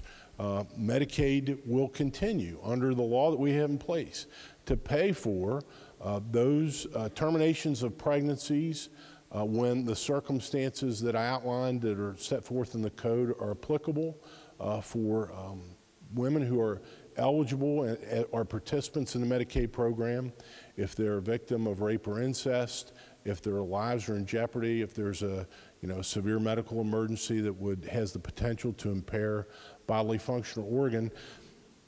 All those people, they will certainly have the right to have the procedure, but in addition to that, continue to have the right, if they are Medicaid card holders, card holders, and participants in the Medicaid program, to have Medicaid pay for those procedures. What this will do is eliminate Medicaid's payment for purely elective terminations of pregnancy. If we vote yes, what we're doing is we're saying this is a question that should be laid within the breast of the citizens of West Virginia to decide. A question was raised earlier as to the timing of the referendum on it. Our Constitution, Article 14, Section 2, says that the question of an amendment to the Constitution has to be put to the voters at a special or general election, and the Constitution requires at least a 90-day window for notice to the citizens of West Virginia before it can be laid before the voters. And there are always questions. There were with the road bonds amendment as to should we wait? In that case, it was to wait a whole nother year, over a year before the next general election. Generally, but not always, referenda on constitutional amendments are proposed to the voters at general elections because there's already election taking place, and in that circumstance, the state and the counties don't have to incur all the additional cost of a special election. So I don't know if that response is satisfactory on that question, but traditionally that's what I've seen in the course of my service. Thank you, Mr. President. Question before the Senate is adoption of the resolution. All those in favor will vote yea. Those opposed will vote nay. The clerk will prepare the machine.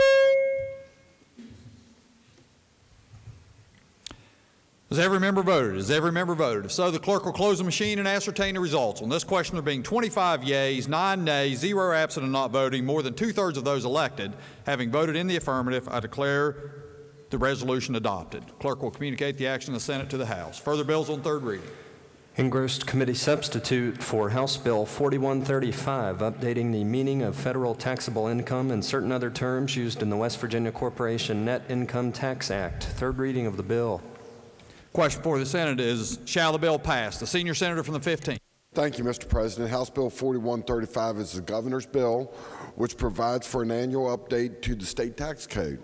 The bill provides that for the tax year 2017, the meaning of the terms in the West Virginia statutes relates to the corporate net income taxes will have the same meaning. We have rules in our Senate, and we ask our guest in the gallery to please be seated or please leave.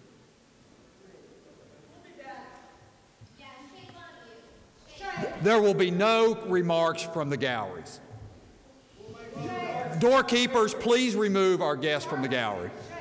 Please immediately remove the guests from the gallery. Further discussion, the senior senator from the 15th. I'll start over again, Mr. President. House Bill 4135 is the governor's bill which provides for an annual update to the state tax code. The bill provides that for tax year 2017, the meaning of terms in the West Virginia statutes relating to corporate net income taxes will have the same meaning as those terms have under the federal statutes as amended between December the 31st, 2016 and January the 1st, 2018. The bill modifies Chapter 11, Article 24, Section 3, Subsection A of the Code by striking through 2015 and inserting 2016, and also by striking through 2017 and inserting 2018. The tax update bill is required each year to ensure that the West Virginia Code's adoption by reference of terms used into the Internal Revenue Code is up to date. Mr. President, I urge passage. Further discussion? Not. The question before the Senate is, shall the bill pass? All those in favor will vote yea. Those opposed will vote nay. The clerk will prepare the machine.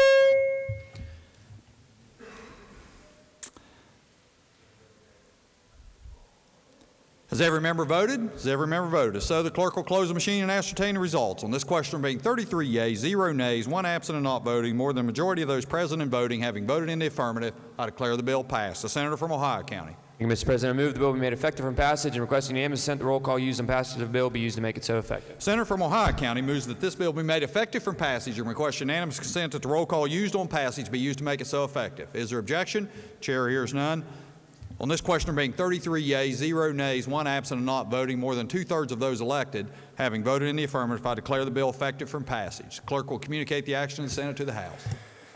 Engrossed House Bill 4146, updating meaning of federal adjusted gross income and certain other terms used in the West Virginia Personal Income Tax Act. Third reading of the bill. Question before the Senate is, shall the bill pass? Is there discussion? The senior senator from the 15th. Thank you, Mr. President. House Bill 4146 is another governor's bill, which is a companion bill to HB 4135. The bill would amend provisions in the West Virginia Code relating to the West Virginia personal income tax. The bill provides that for tax year 2017, the meaning of the terms in the West Virginia statute relating to personal income taxes will have the same meaning as those terms have under the federal statute as amended during 2017. Mr. President, I urge passage. Further discussion? Not. The question before the Senate is, shall the bill pass? All those in favor will vote yea. Those opposed will vote nay. The clerk will prepare the machine.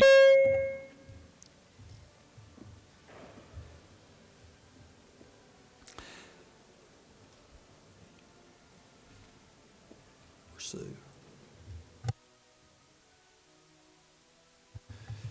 Has every member voted? Has every member voted? So the clerk will close the machine and ascertain the results. On this question there being 31 yeas, 0 nays, 3 absent not voting, more than a majority of those present and voting having voted in the affirmative, I declare the bill passed. The senator from Ohio County. Thank you, Mr. President. I move the bill be made effective from passage and request unanimous consent the roll call used on passage of the bill be used to make it so effective. Senator from Ohio County moves the bill be made effective from passage and request unanimous consent that the roll call used on passage be used to make it so effective. Is there objection? Chair hears none. On this question there being 31 yeas, 0 nays, 3 absent and not voting, more than 2/3 of those elected having voted in the affirmative, I declare the bill effective from passage. Clerk will communicate the action of the Senate to the House. Further bills on third reading? No, sir. Bills on second reading? Committee substitute for Senate Bill 272, relating generally to drug control. Second reading of the bill. Are there amendments to the bill? No, sir. Not the bill be engrossed and advanced to third reading. Committee substitute for Senate Bill 290, relating to DEP standards of water quality and effluent limitations. Second reading of the bill. Are there amendments to the bill? No, sir. Not the bill will be engrossed and advanced to third reading. Committee substitute for Senate Bill 368, protecting consumers against business using automatic purchase renewals without consent. Second reading of the bill. Are there amendments to the bill? No, sir. Not the bill will be engrossed and advanced to third reading. Committee substitute for Senate Bill 392, reconfiguring membership of Emergency Medical Services Advisory Council. Second reading of the bill. Are there amendments to the bill? No, sir. Not the bill will be engrossed and advanced to third reading. Senate Bill 427, modifying form of notice for certain tax delinquencies.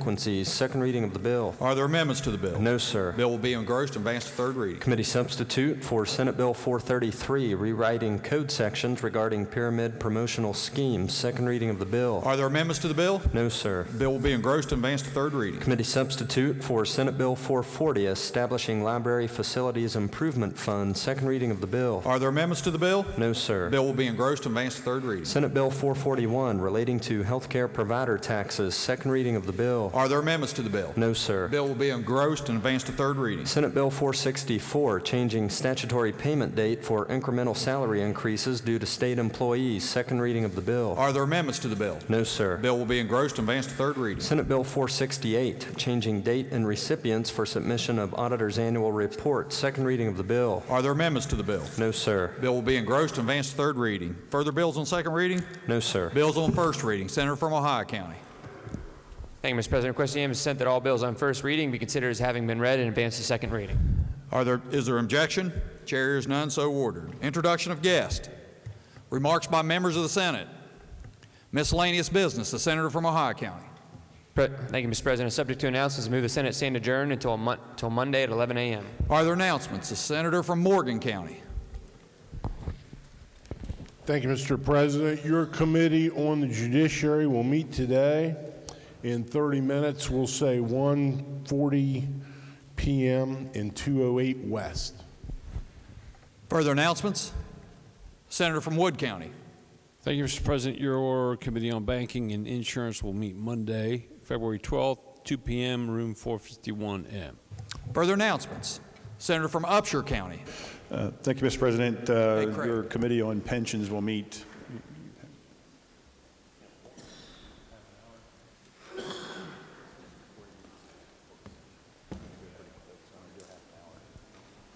One half hour after the end of floor session.